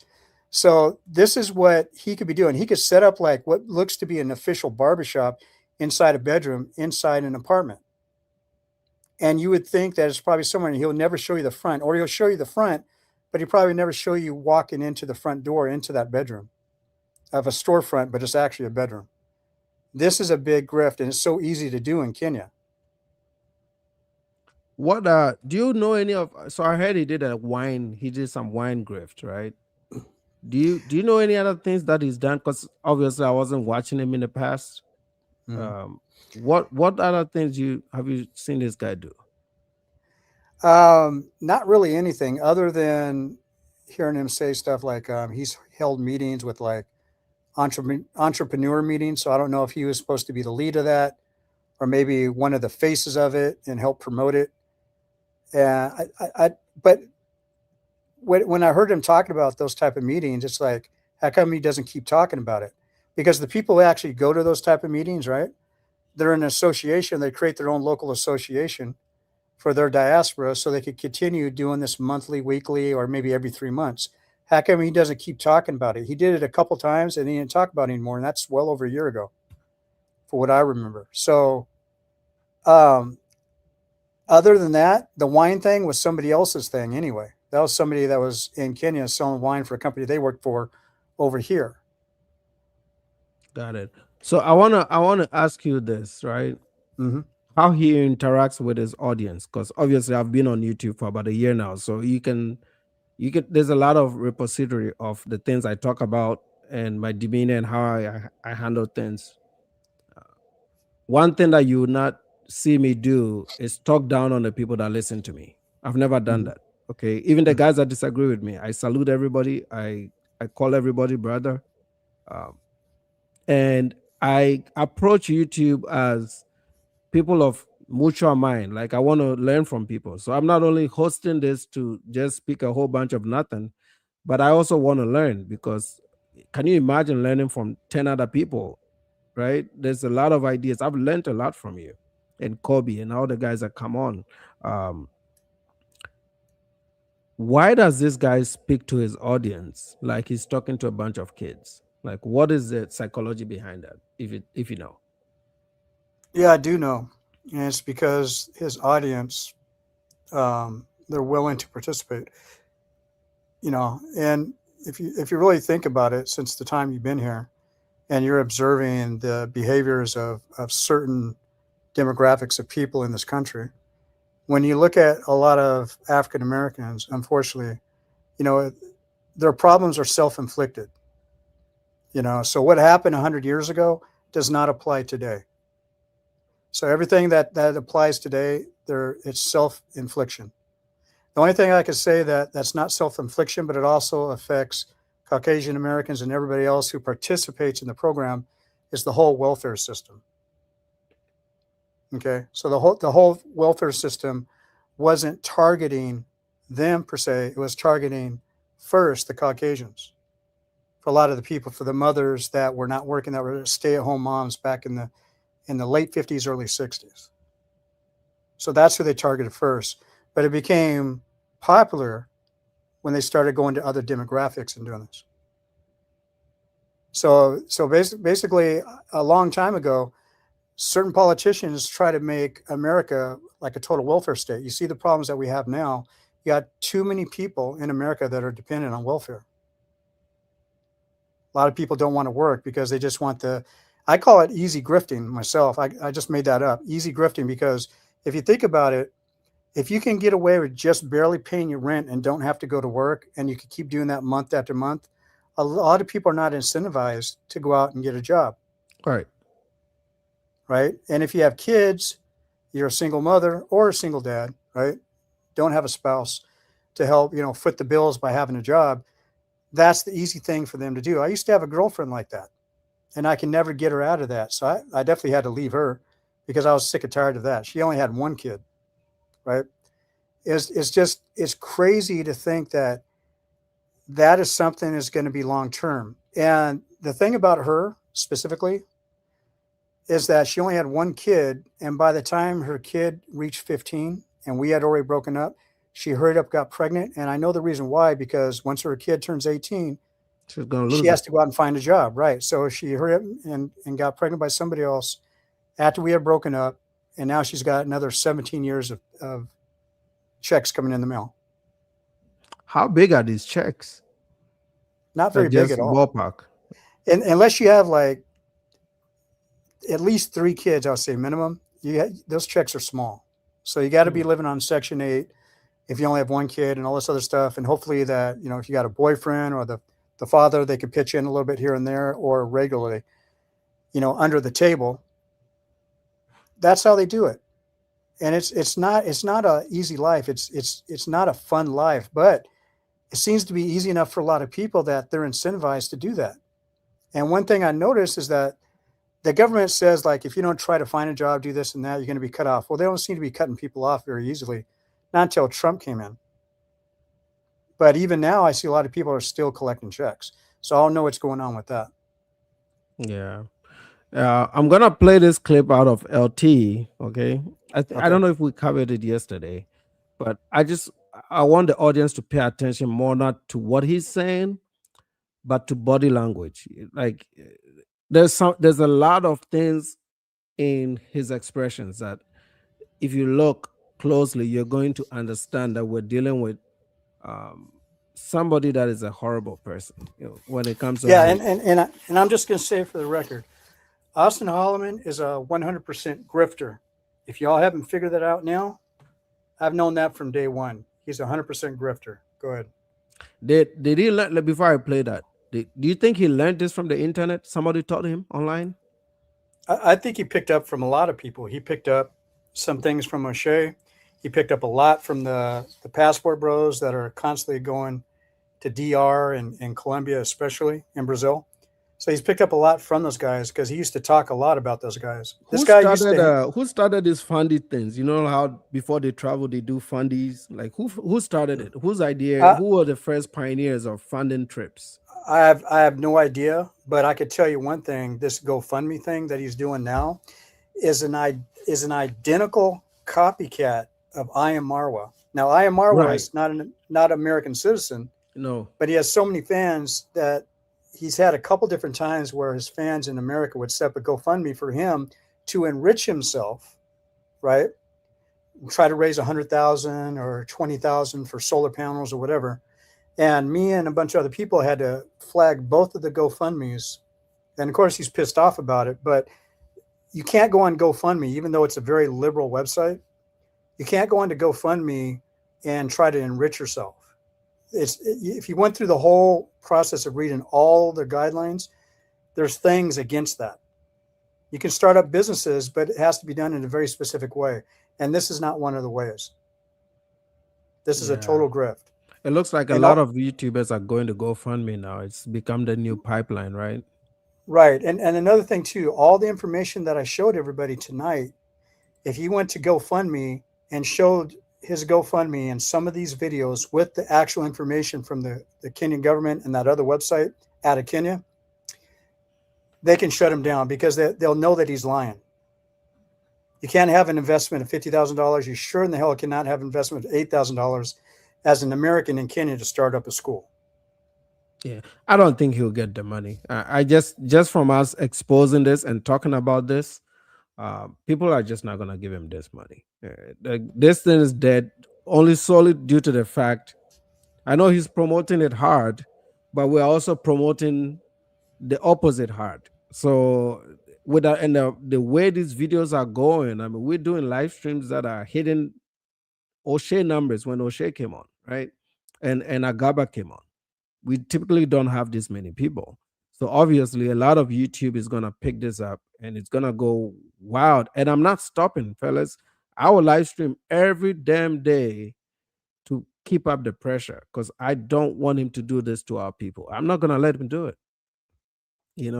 I'm just simply not going to let him do it.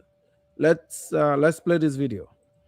Asking other realtors to help them. You gave me $5,000 and then they'll pay me thousands of dollars. Thousands. I didn't furnish my apartment off of motherfuckers.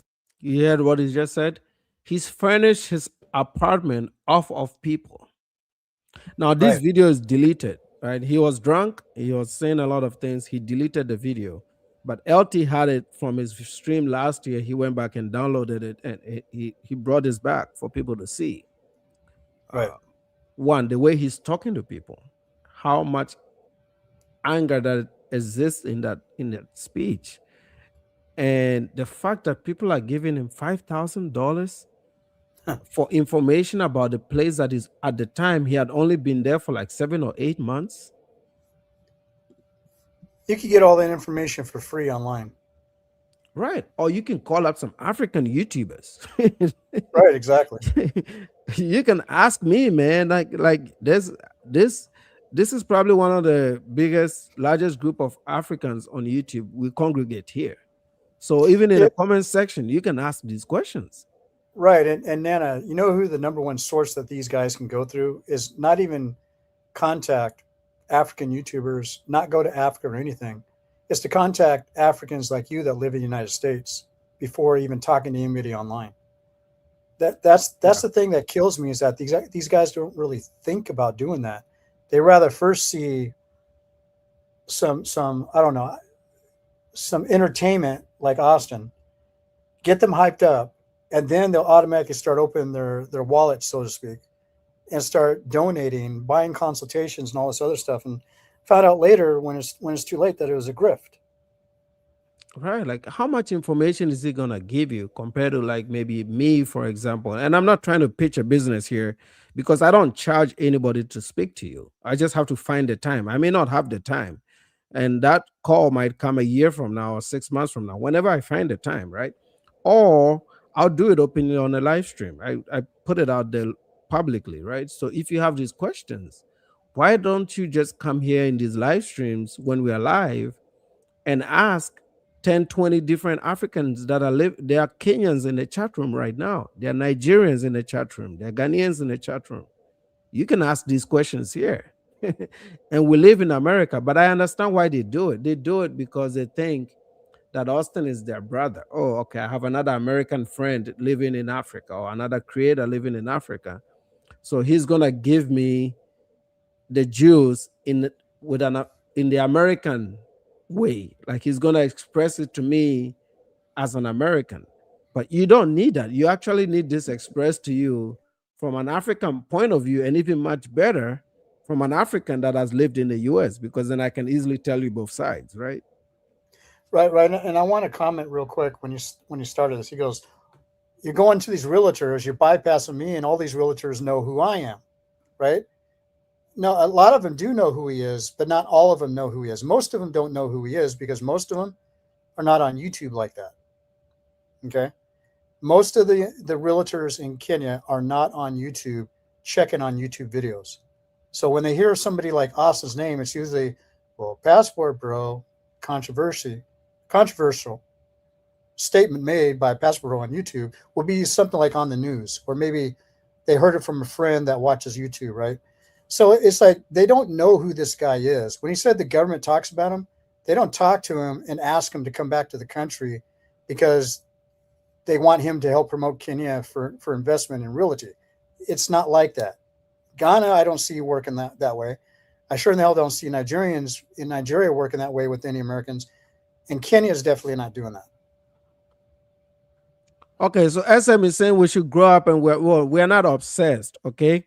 We are Africans, and he is in Africa, telling the world that we all know, quote unquote, in caps, that Africa needs this.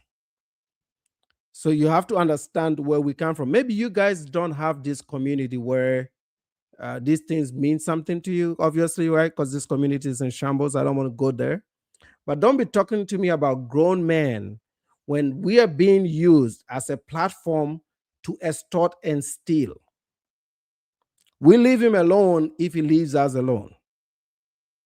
If he's sitting here in the hood opening this to help his community in Dallas, I will not be speaking on it.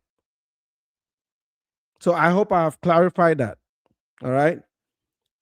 He is saying, and maybe I can pan over for you to see in his fundraiser, and if you care so much, go over there and give him some money. He says, we all know that Africa needs this. I'm going to show this to you real quick so that you understand why Africans are upset. Okay. Maybe again, you guys go there, you call yourself experts, but you're immigrants, right? You're immigrants to Africa. You go over there and you think you can do whatever the fuck you want because you're Americans. That's your problem. You think that you have a superior mindset, which is what you've brought into this chat, that you can do whatever the fuck you want because you're a grown man. You guys use words like grown men. There are no men in your communities. If there are men in these communities, 86% of you will not be running away from raising your children. You will be with your children and you're going to help your children grow up. So these red pill talking points that you've learned on the internet does not work here. The true masculinity is right there in Africa where he's at. We don't abandon our children. We raise them. Okay? So these things that you sit online, you bully people in chat rooms, and you talk all kind of bullshit, we have a culture to protect.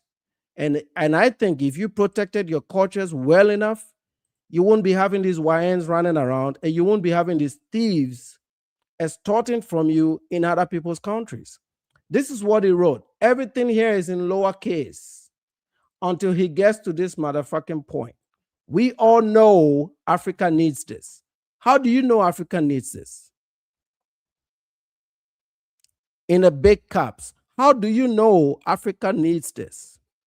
It's because of your superior Western black mind.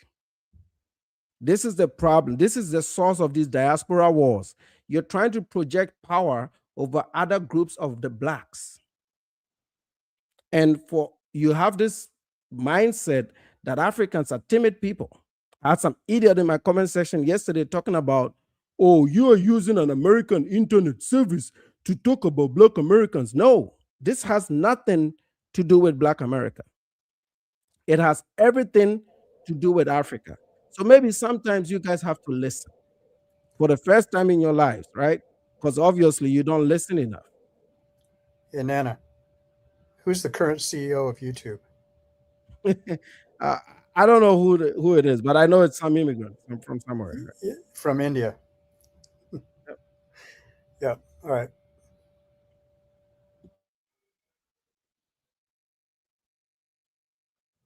Yeah, you have eight. Eight? Is it an 8 out of 10 born out of wedlock? Absentee fatherism, and the rate is just going up. It's somewhere there. I think I've been being generous by saying 86%. It's out there. How many of you, if you are from that community, be honest in the comment section. How many of you grew up with a father? Why don't you guys say on my dad? You always say on your mom. This is not news. Hey, maybe you're new to the channel, so you don't know about this guy. Okay. Don't push me to those topics because I'm trying to be a little bit, I'm trying to stay on topic. There are days where I cover these issues, but I'm not an ally of the Black community. I'm not. I'm just being honest. I'm not. I have the folks I can tolerate. I have the folks that I can get along with. There are some good folks in that community. I admit they are, but I don't pander. I'm not a poetic flacco. I don't need your views. Okay. I don't, to be honest, I don't. But I stay respectful as long as you meet Africans with respect. But if you come here thinking that Africans are this group of people, well, first of all, we're not a monolith. But if you think we are this group of people that you can come onto these chat rooms and say all kinds of bullshit, and we're just gonna be timid and not push back and not say anything. If you want to defend Auston Holleman, go and give him your money. You guys are idiots. That's why he's taking advantage of you. I'm not talking about my folks here, but your community is the reason why these Melanie Kings and Auston Hollemans are using YouTube to finesse you. And even as Africans, when we come here and we tell you that what this idiot is doing is stealing from you, that our laws don't allow him to do this in Kenya, you still come here and you make this about, oh, I don't see grown men fighting over this in grown men. This has nothing to do with grown men. It has everything to do with Africa. We don't mind you visiting us. We don't mind you staying in Africa. But you have to respect the rules when you get over there, the same way we respect rules when we come over here. You have to respect the people over there. And if you're going to go online and fundraise off our backs, don't write statements like, we all know that Africa needs this. Who is the all? Black Americans? Other Americans? Because Africa doesn't need this. We don't need this shit. Maybe you guys need it. Okay? Oak Cliff in Dallas needs it. We don't need this shit. We don't. We don't need some broke YouTuber walking around stealing other people's money in the name of Africa. So this is a bigger fight. If you are soft and you can't deal with this, go to another page. Get a fuck off my page, man.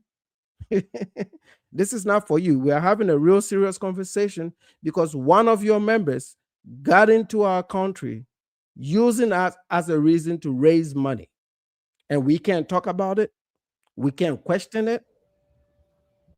Go ahead and give him money. I monitor these donations every single minute and hour. So be the big man and put your donations right where your mouth is. Put it right here. If you're not donating to him, don't be in these comments talking shit. That's a real weak dude. The real big dudes are putting their money there. Go give him $500 of your own money. I dare you to give him $500. Go ahead and give him $500. Let him open that school.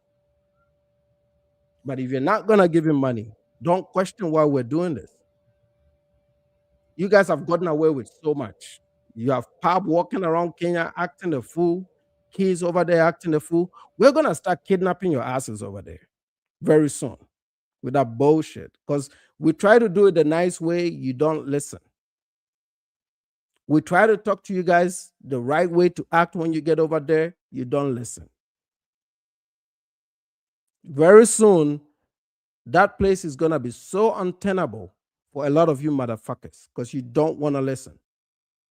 And I'm gonna come here and mock you. Here's another thing, Nana, about this GoFundMe. I did a GoFundMe one time. I'll never do it again, just because it was just nauseating to me. But going through all the guidelines and the rules, there's all the stuff I went through on the Kenyan side as far as operating a business as a foreigner. There's something else that I'm sure he probably knows, or maybe he doesn't know. That he also has an IRS responsibility with these GoFundMes. So not only would he be responsible for tax in Kenya, he's also still responsible if he uses that money in ways that it wasn't intended for. He has a responsibility to pay tax to the IRS.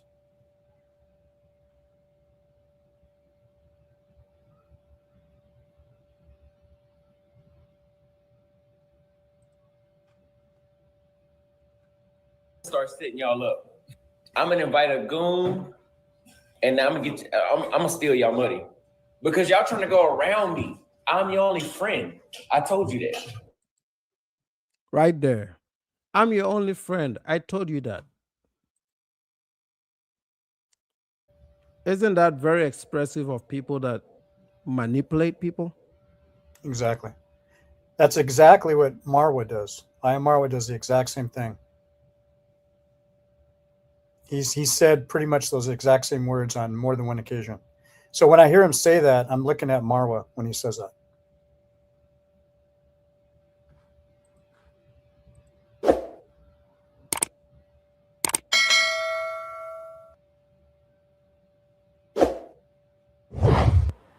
You said looking for properties here as well. Which areas are your favorite for investment right now? I don't know. I've never gotten a property, so I can't tell you that.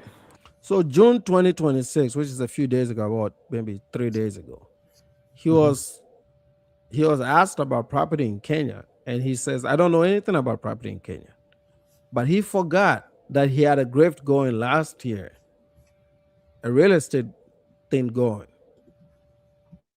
And some guys went around him. Maybe they saw through him, so they went around him. And that's the video that LT is about to play here in a bit. I mean, if you ask me the question a different way, like what areas do I like for whatever reason, yeah. But I've never bought a property in Kenya, so. All right, so this is Auston Holleman. Auston Holleman deleted the footage. Once again, deleted the footage. He thought he got away with this. This was a drunk Auston Holleman crash out. So he crashed out because he was trying to middleman a real estate situation. in Kenya. You know what? Let's just play the goddamn video and let's break it down as we go on. So what I'm here to say is, you motherfuckers is coming in. I can't stand niggas, and I'm not a racist, but I'm about to be, because I'm tired of motherfuckers coming to Kenya. So let me tell you something. Dudes will literally book a consultation with your only friend, Auston Holleman. They will pay me $300. My consultations are $300 an hour. They'll pay me $300 an hour.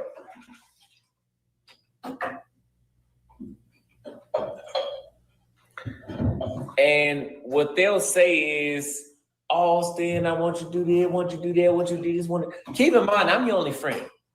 I've been out here for 14 months in total.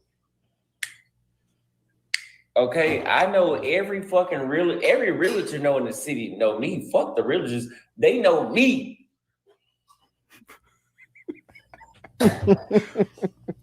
I've literally had people in the Kenyan government tweet about me. Stay off the weed. Bro, put down the bottle. And you can verify that. He talked about Austin come back to Kenya. So motherfuckers know me. Okay? And I'm not gonna say nothing crazy about y'all because everybody ain't bad. But what y'all will do is y'all will book with me, come to Kenya, and be asking motherfuckers that I know to help you out. Little did you know. So this is, I play this because these are the type of videos. These are the same people that go through their fellow Black Americans to go to Africa, right? And then when things don't go well, they put their GoPros up and their phones up, and then they make these videos that they got scammed, they went through some stuff, and they start to blame, and then they turn all that negativity towards the Africans, even though they didn't do their due diligence. And what I've come to understand reacting to these videos in the past year is a lot of the scams or the people that have lost money from America are typically scammed by their fellow Americans. What you got there, Kev? I got one thing on my mind. If they know him, not really to answer your question, I guess, but if they really know him, look at the apartment that he's in. That apartment was built way before he even knew Kenya existed.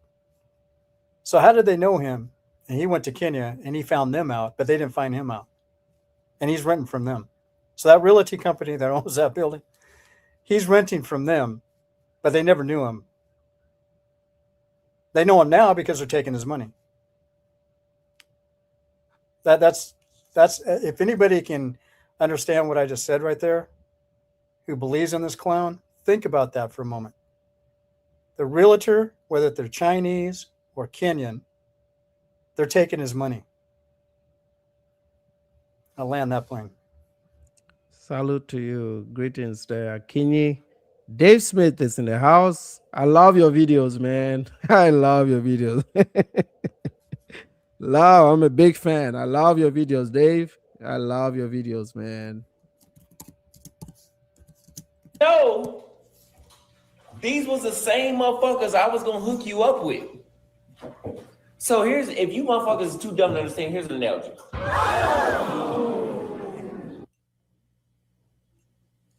All right, I'm too dumb to understand. Clearly, I'm entirely too dumb to understand. So these people are paying you $300 an hour for these consultations. They are flying into Kenya and they're speaking to the people. They found a way to speak to the people that you were gonna redirect them to anyway. So you're mad that they found the people that you were gonna send them to anyway. So you're essentially mad that your middleman situation got X'd out. You got X'd out of the situation. Your cut and your money that you were gonna finesse out of them got fucked up. So they met the person you were gonna link them with anyway. I'm very confused. So if you motherfuckers are too dumb to understand, here's an analogy. You enroll in a new high school, right? And you say, hey, I want to come sign up for Juan Seguin High School in Arlington, Texas. Austin's gonna be my algebra teacher. And then your dumb ass gonna go ask the principal, how do I get to algebra class? Little do your ass know. That was not a one-to-one analogy according to what you said initially. How Hey, that's that negative 85 IQ on display, man.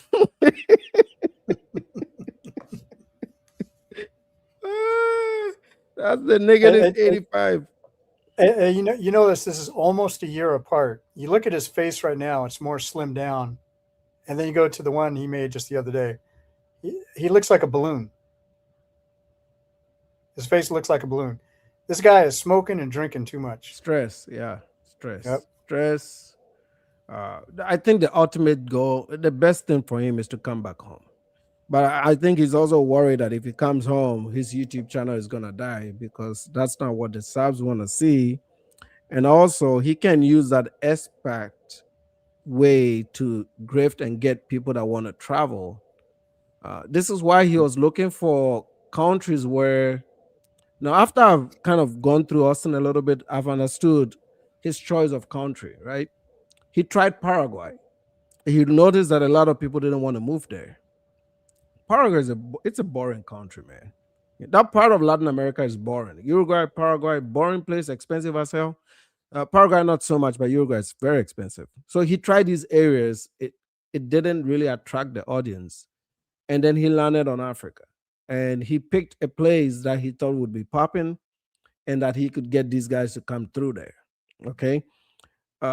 It's like I'm the first man there, like O'Shea being the first man in Uganda. I think this is why he chose Kenya. He had the audience already, and now he wanted to connect people to buy property there, do business there, but then through him, that way he can get a bit of a commission on the side. Just to let you know real quick, before he even thought about coming to Africa, O'Shea admitted that he invited him before he even actually knew him to Africa. So. Yeah. No, O'Shea has done a lot of damage to us. He really has, man. You said that they're meeting the person that you would send them to when they get down to Kenya. You're not the algebra teacher in the equation. You're the principal. They're the algebra teacher.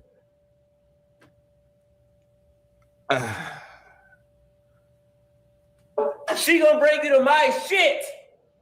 Sign up for Juan Seguin High School in Arlington, Texas. Austin's gonna be my algebra teacher. And then your dumb ass gonna go ask the principal, how do I get to algebra class? Little do your ass know, she gonna bring you to my shit. Dumb fuck.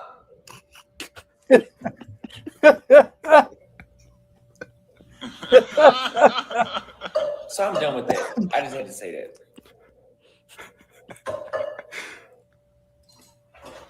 It's like the lights are all on, but nobody in the building. It's like I'm gonna start setting y'all up. I'm gonna invite a goon, and I'm gonna steal y'all money because y'all trying to go around me. I'm your only friend. I told you that. Yo, that "I'm your only friend" slogan screams I'm speaking to a bunch of loser ass incels. Incels, yep. With no friends, yeah, no women. Do you think he knows his audience? I think he knows the people he can con, definitely. But you know, in real life, I bet you if he wasn't doing this YouTube thing and known for who he is, most of the people that watch him, he wouldn't be friends with them in real life. Yeah. I mean, just really, because to me, he strikes me as not the type of person that chooses his friends wisely, is that he doesn't try to choose people at all to hang around with. Like, he's definitely one of those people that is deliberate loner because he's deliberately, and I think unconsciously at the same time, very awkward. socially. This is what I was looking for. Thank you for bringing this up, Sagat. This is exactly the story I was trying to think of. This is like the 90s story of the Reverend Jim Jones. I think it was 80s or 90s in Guyana. Like that, when you use phrases like "I'm your only friend," that is like it's pedos like to use that. If you've gone through a lot of court, if you've watched a lot of criminal cases, courtroom cases that involves pedophiles and sex offenders, this is a phrase that a lot of people that abuse or have been abused tend to use. It's a very manipulative word, and I feel bad for the people that really like are in his WhatsApp groups that he controls. This is somebody that is controlling a large group of men, and these men don't know that they're being controlled. And I think this is also playing out, and I hate to talk about this, but I have to. I think this is playing out in the relationship that he's in right now. This is why the woman had to give up a job and just follow a man to nowhere. Okay, so that was in the 70s. You know, she followed this dude from Namibia into Nairobi. She has no friends in Nairobi. She has no work permit, and she's solely dependent on this guy's ability to provide. This is also why she's kind of supporting the grift, right? She's trying to say, "Oh, let's do this." I don't know what he's told her, but it feels now it's starting to feel like a hostage situation for this little girl. I think her name is Z. Yeah. Nana, are you familiar with the Rwandan gal that he was messing with over 2 years ago?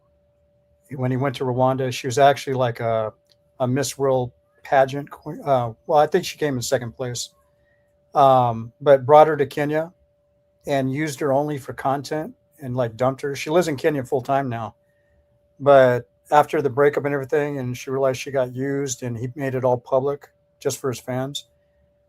He humiliated her. She's a beautiful woman too, but he totally humiliated this woman and used her for content. And Dave is saying that this girl now has a Patreon, and I think I saw the YouTube channel, but it looks like she's got a Patreon set up, so she's gonna try to put her into this content life. I hope it's better than her doing regular work in Namibia, but anyway, I can only wish them well. All right. Well, I don't like to talk about people's relationships, right? I'm only talking about this because of the scam. And if it wasn't a scam, and I wouldn't even be talking about it. Right. It's the scam that involves Africa. That's like where my focus is. Outside of that, I don't really care. This guy's a loser, man. Yeah, and he obviously doesn't check my channel because I am going after Kenyan YouTubers. That's I Am Marwa. If you haven't seen my channel, it's not just Jay Rello on there. I got I Am Marwa that I've been reacting against for a very long time with a bunch of other Kenyan reactors, as well as some Nigerian reactors. So you don't know what you're talking about. And whether if I did or not, it really doesn't matter. Right. Reaction is reaction. Salute to you, Salah. And that's the thing I tell, a lot of this comes usually from black creators or black people in the US. They tend to tell creators what to talk about. You can't tell me what to talk about. You can create your own YouTube channel. It's free.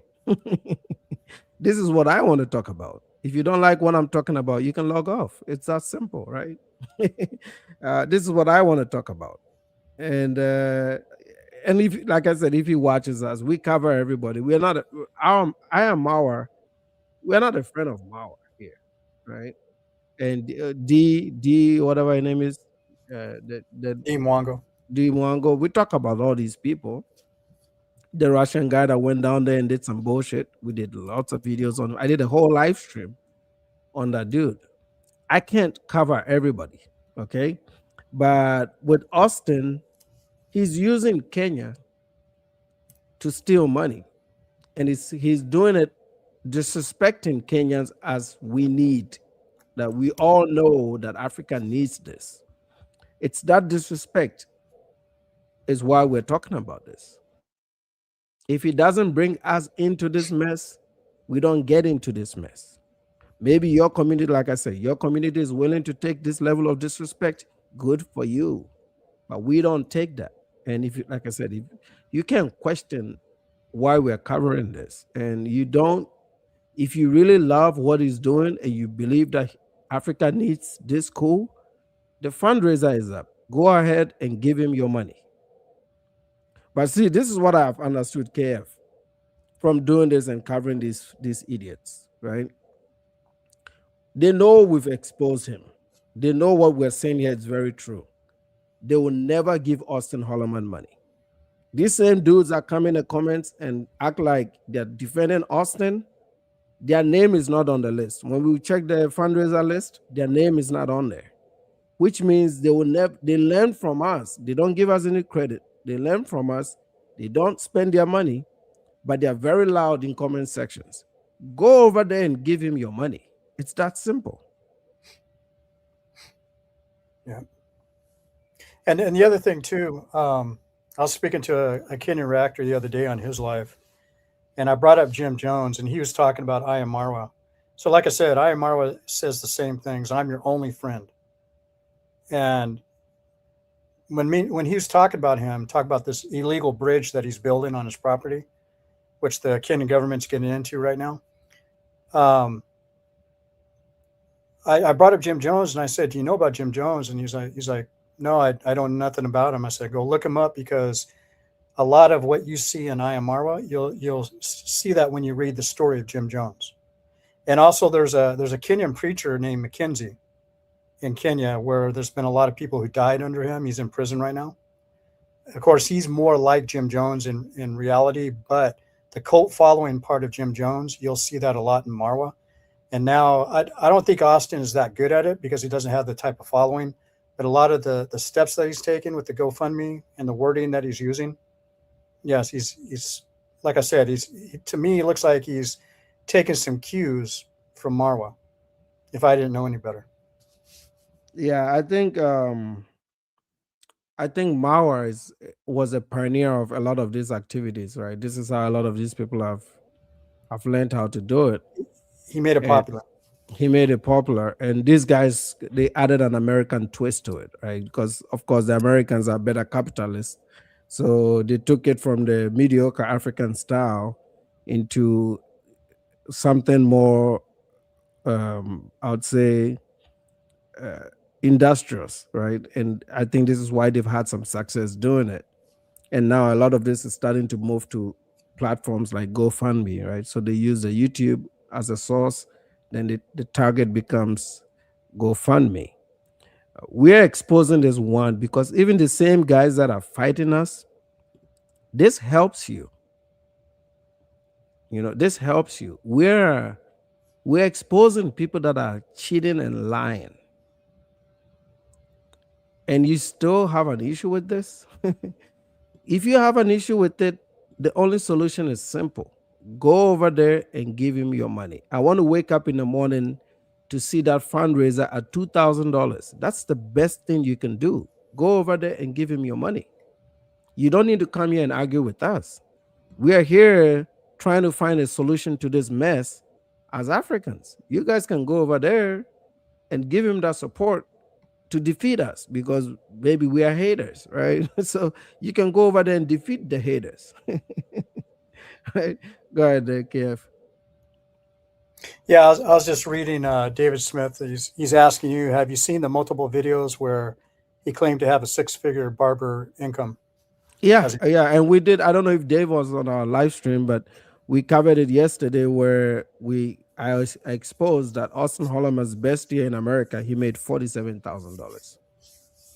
47,000. Let me put it in the chat, the exact dollar for you to know. Is that pre-tax? Yeah, it was 1099. This is how much money he made. Okay, that was everything at 1099, which means you have to pay for tools, equipment, travel, all those deductions. He wasn't killing it. And he definitely didn't have two barbershops here. He lied to people. and now all these things are coming out. If he was making 6 figures as a barber, he would have stayed in America and travel like how the other guys travel, right? Like Big Boss and all these other guys that work regular jobs. They just work, travel a few weeks, come back here. This guy wasn't doing much. He's the most money he's made is from YouTube and being on YouTube. And in the beginning, he made good money through AdSense. But when AdSense and the views dried up, you know, a lot of these passport bro things got exposed, and a lot of men opened their eyes to this, like the red pill guys too. They all figured out that they can make up these schemes and steal people's money, which is what they're doing now. It's like, I don't think he cares about YouTube, man. If he cares about YouTube, he will open up his videos. He's not opening up his videos. Let me know if you guys want us to buy membership. We'll buy membership right now. On this live, we'll buy membership to Auston Holleman and review a few of his last 2 videos that he's hiding. Do you guys want to see it? Let me know in the chat if you want to see it. I'll just buy it. I'll buy it. He'll probably remove it once he notices that I bought it, but it's fine. At least we're going to have coverage. I think he's watching us live. But we can get membership short term and watch a few minutes of it. Let me know if you guys want to see that. Nothing going for them, just their passport. And they say I'm tripping. No, you're not in my position. I've been pissed off about this for about 6 months. So this ain't even recent.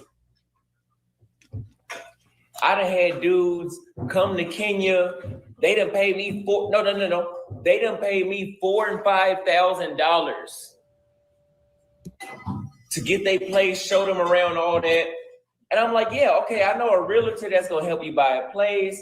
What place you want? I'm with them the whole. Okay, so these folks are paying you $4,000 and $5,000, but you are online complaining about the business that's go. I'm so confused. Are you just trying to flex for the women in the back, the woman in the background, trying to act like you have all these business ventures going for you? What type of work is this, bruh?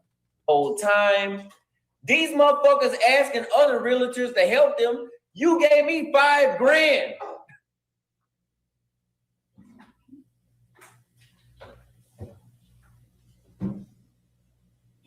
And this is why black folks ain't no good. Let's just start there. And I'm not talking about Africans. I'm talking about you motherfuckers, black Americans. Because we can't even trust each other. Nigga, listen, if I steal your money, I'm not that hard to find. Man, trust has nothing to do with race. It has absolutely nothing to do with race, man. Your folks are not trusting you because they know you. They know you're gonna drink up their money. You're gonna act a fool with their money. You're gonna be paying for bucks with their money. You're gonna be acting a fool with their money. That's why they don't trust you. They don't trust you individually. It has nothing to do with your community not trusting you. That's not what it is. You have to earn people's trust. And you haven't done that. If you're over here scheming and scamming and trying to raise money to build this school that nobody needs, they're not going to trust you. Okay? People watch these videos, Austin. They watch these videos. They see you every day. So you are the problem. It's not them. That dude went around you because he realized that he was going to lose more money dealing with your dumb ass. What you got there, Kev? David said he just admitted to working on a tourist visa. Oh, exactly. Yeah, I mean, you see how these guys tell on themselves? So what kind of video? So easy. Yeah, It's because easy. they're live streaming. You know, when you're live streaming, it's not scripted. So you might say things that, especially if you're flawed, you're going to say things that you're not supposed to say. They always self-snitch.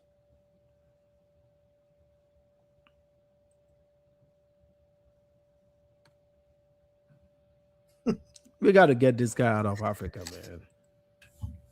The police just extorted me a week and a half ago. They'll be in my shit in 10 minutes. So I can't steal your money. That made no sense. They'll be in the shit in 10 minutes. Listen, I ain't gonna say nothing because I'm not even trying to get out of character. You ain't trying to get out of character, sir. what is this? So this is your so you're in character. This is absolutely normal for you. Like I my bad. You niggas will come to Kenya and meet a motherfucker wandering around a rice field, and you would trust him to Morty. So here's the crazy thing. Here's what I find crazy. Niggas will watch my video, come to Kenya, pay me. No, wait. Pay me for a consultation, and then they'll pay me thousands of dollars. Thousands. I didn't furnish my apartment off of motherfuckers. They will pay me thousands of dollars to show them around, but they won't trust me to introduce them to a fucking realtor, but they'll trust a motherfucker wandering around a goddamn coffee field with no shirt on. That's a slide diss at Kenyans, right? That we're walking around coffee fields. Yeah. You see how racist these motherfuckers get when things don't go their way? So we're walking around coffee fields with no shirts on. And then when we come here and we defend ourselves, they're like, you guys can't say that. Man, these people, man. Buckle up. It's gonna be a rough YouTube ride, man. Buckle up. No, you can't be that. That's hypocritical. That's hypocritical.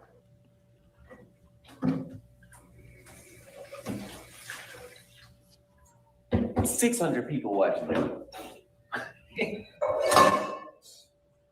I'm just saying, man. If you don't trust me, don't give me $4,000 and $5,000. Because they didn't ask for the money back. So I didn't fuck them over. I'm your only friend. I'm a better friend than your fucking parents. I'm your only friend. I'm a better friend than your fucking parents. I swear to God, I may be just imagining this, but I could swear to God that when Marwa said one time, "I'm your only friend," he held his hands up. I'm your only friend, I swear. He said it so many times. It's like, oh man. Yeah, I know. This guy's got to be watching Marwa. He's got to be. Yeah. I'm now convinced after going through this video. I'm now convinced that he's working with a bunch of incels, man. A bunch of men that have no direction, and he's milking them for everything that he can. I think this is what is happening with these guys, and that's sad, man. Because the people that are sending this money, they work for the money. It's not like they're getting the money on the easy or on the cheap. They really work for this money. Damn. Right. I really can't imagine giving up part of my check even once a month to somebody like this. You know, it's like you're financing.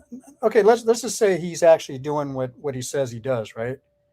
I can understand you can like compliment somebody, but to actually give up, like, if you're helping a child, as an example, to pay the tuition in Kenya, you know, you have some people that have a monthly contribution from their check.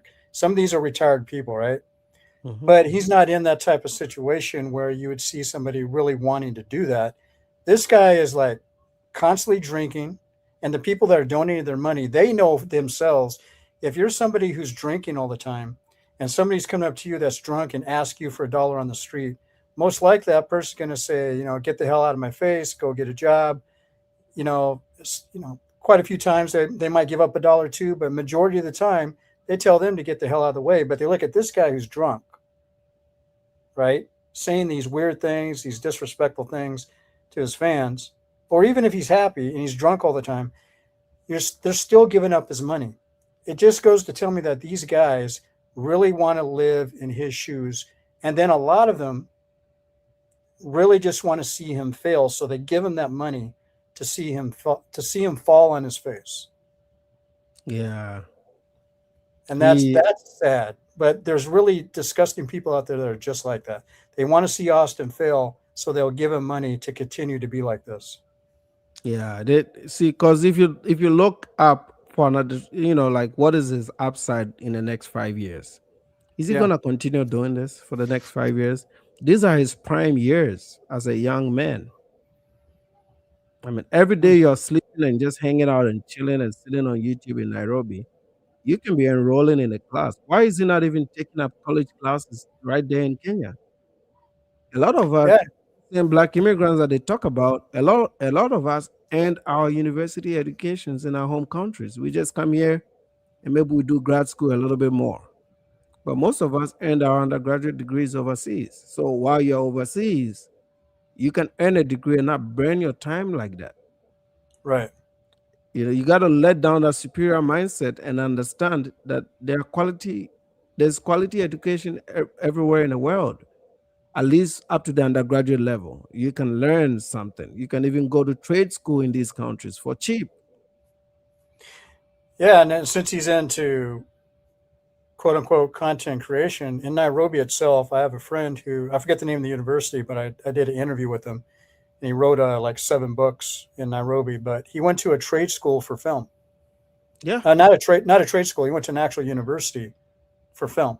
film school. Yeah, And it's yeah. very, Creative very arts, well known fine in Nairobi. arts. Yeah. Yeah, you can use your time, like all these hours that he's wasting. He can be in a college room learning a skill that he can use back home when he decides to return to the US. These people are wasting their time away. They thought the money would keep coming like this all the time. What are you going to do with your life like this with no skill, no health insurance, no retirement accounts, no really formidable work? And for content, Oti was saying content is work, but you're restricting your videos from being watched on YouTube. So you're not really doing content anymore. Because of us, Austin Hollerman's videos are all private. You have to be a member to watch the videos. And the only reason he's doing that is so that we don't react to the videos. He's just trying to hide the same videos in his views to make money to be able to live there. So he's essentially cut his AdSense revenue in half and only relying on super chats. How does that Yeah. make sense, bro? Yeah. I'm agreeing with you because I'm also thinking about this too. I'm thinking about, since his revenue has been going down, he's trying to find other ways to make money. Think about how much he's having to cut back on buying booze, buying cigars. I mean, that stuff is not cheap in Nairobi. It's cheaper than the US. However, it's still not cheap in Nairobi. And especially in the neighborhood where he's at, because the type of things that he's doing right now that you see more of is that he is staying in the house, as far as what he's filming. You don't see him walking the streets as much. You don't see him traveling to other countries as much. You don't see him going all over Kenya as much. So it's like he's definitely losing some money. So and now he has another mouth to feed. Apparently, allegedly, he has another mouth to feed. So he's definitely has to figure out other ways to make money, and then please her, because she's not going to sit there without being taken care of. I know. Oh that no, for a no, fact. I know. I mean, we are all from Africa, so we know this thing, right, KF? Yeah. Over there, if you're not providing it, it's only for a short time, man. Right. Should be back in Namibia as fast as possible if you're not able to provide. I mean, and I see the pressure to make money, but don't lie. I mean, don't use us. He could have, created a much better scam than what he created. Oh, and by the way, somebody put it in the chat a while ago. The Rwandan gal that he used for content and dumped her. Mm-hmm. Her name is Keisha. Keisha, Rwandese with the name Keisha. Yeah. Okay, somebody put it right there. Here. Salute to you, Jerry. Keisha. I could probably find some of those videos on her channel, or whatever. But Oh, she was also a YouTuber. I think she became a YouTuber after him, if I remember. But she lost a lot of weight, bro. Like she was thick, and then she became so small, like you swear that she was anorexic. That's how much trauma she went through with this guy. She's gaining her weight back now, and she stayed in Nairobi. She could go back to Rwanda if she wanted to, but there's something about Kenya that she likes, so she's staying there. But she went through some shit with this guy, and he humiliated the F out of her. Do you know what her YouTube channel is? I can quickly spy to see. Let me see if I can find it. I bet Dave Smith has some videos on there. Or whatever it's called. I'm looking up Auston Holleman in Rwanda, and the first thing comes up is one of his videos. Let me send this to you in WhatsApp real quick. Oh no, you have to put it in there. Put it in there. Oh, wait. Let me share it. Let me share it because I got it. Yeah, I'll share it. Yeah. Yeah. I got 55K views 2 years ago, but this is just one of many videos. Okay, where's the share button here?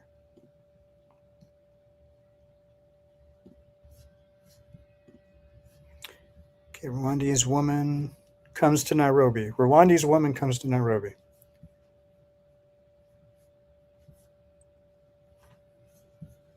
Now we're in South Africa, Joburg, and we're headed back to Nairobi. Really ready to get back to Nairobi because Lusaka was more of a getaway trip rather than me.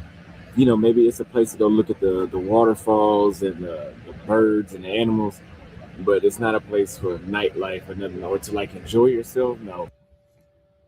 Control my camera from my phone, because she's trying to say hi. Everybody was missing you. We were missing you for 2 months. Hi. Got her hair braided to see me. He doesn't seem to like dark-skinned women, right? I don't know, but you know, I'm not the only one who noticed it. When he got with Z, the first thing that came to my mind when I saw Z and the way she looked, I said, she looks a lot like his mother. You know, and I wasn't the only person to recognize that. It's like immediately when I saw her face for the first time, I was like, is he dating his mother? I'm like, no, wait a minute. This is a woman from Namibia. You know? So I don't know what it is, but I think there's something strange going on. I'm not saying there's anything funny going on, but something strange, like a strange, weird relationship he probably has with his mother. Yeah, because you know he went to Latin America. It was the same. It was always there's Afro populations in Latin America, and every one that seemed like a relationship for him was the Latinas or the light-skinned ones. And then you're now in a black factory, and all the ones that he's dealt with is light-skinned Africans, right? Right. Which, if you really wanted to live and work in Kenya, ideally that he would be in a relationship with a Kenyan woman where he had lived longer. So why go all the way to Namibia, which means he wasn't satisfied with Kenyan women? Why wouldn't he be satisfied with Kenyan women? Most of them are dark skinned, right? So I'm not surprised. You know, after seeing her, I'm like, okay, there's a particular type, and skin is definitely part of the collection of the selection for him. Yeah, but even her complexion right now, she's much darker than Z. She's way darker than Z, and a lot of Kenyan women are her complexion. Yeah, but yeah, there's a lot of very dark skinned women in Kenya. So Kenya is a very wide mix, right? And so, but what I'm tending to notice too, like you're saying, is like he definitely goes for the lighter skinned women, and I don't know. I see him. I'm just going to leave that alone, to be honest with you. I know where you're trying to go with it, but I get it. It can be tricky. It really can be tricky. But there's definitely some trauma going on somewhere, you know. Yeah, definitely. These people are not normal. I've covered these passport bro guys, man, and I'm yet to see a normal one so far. I haven't come across one that I think is solid, you know, has a shit together. Nobody's normal. That's a passport bro. Absolutely nobody. I haven't seen it so far. All the guys that I've covered, nothing really exceptional. Anyway, man, I think I'm gonna wrap this up. I don't want to keep it too long. Are you working today, or what is the plan? No, I'm not working until Sunday. Okay. Oh, that's good. That's good. Anyway, we're gonna figure something. I'll talk to you offline. We're gonna figure something out with this membership thing. You know, I have a feeling he's not going to be posting much because he didn't do a live stream today.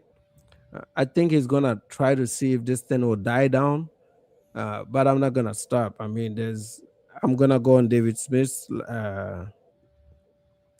channel. I know he's got some old videos of him that we can review to see if we can establish a pattern of this guy. We're going to keep up the pressure, start bringing Floyd Wallace up again, and force him to take this fundraiser down. That's a go. Look forward to it. And I'll look for her channel, and when I find it, I'll send it to you. All right. Sounds good, man. Thanks for joining the stream today, guys. Thanks for coming in. You're welcome. You guys enjoy your weekend. I will see y'all tomorrow. I'll be here tomorrow. Man, we'll be here every day until this live stream, until this fundraiser gets taken down. And the clips will be going in as well. Y'all take care.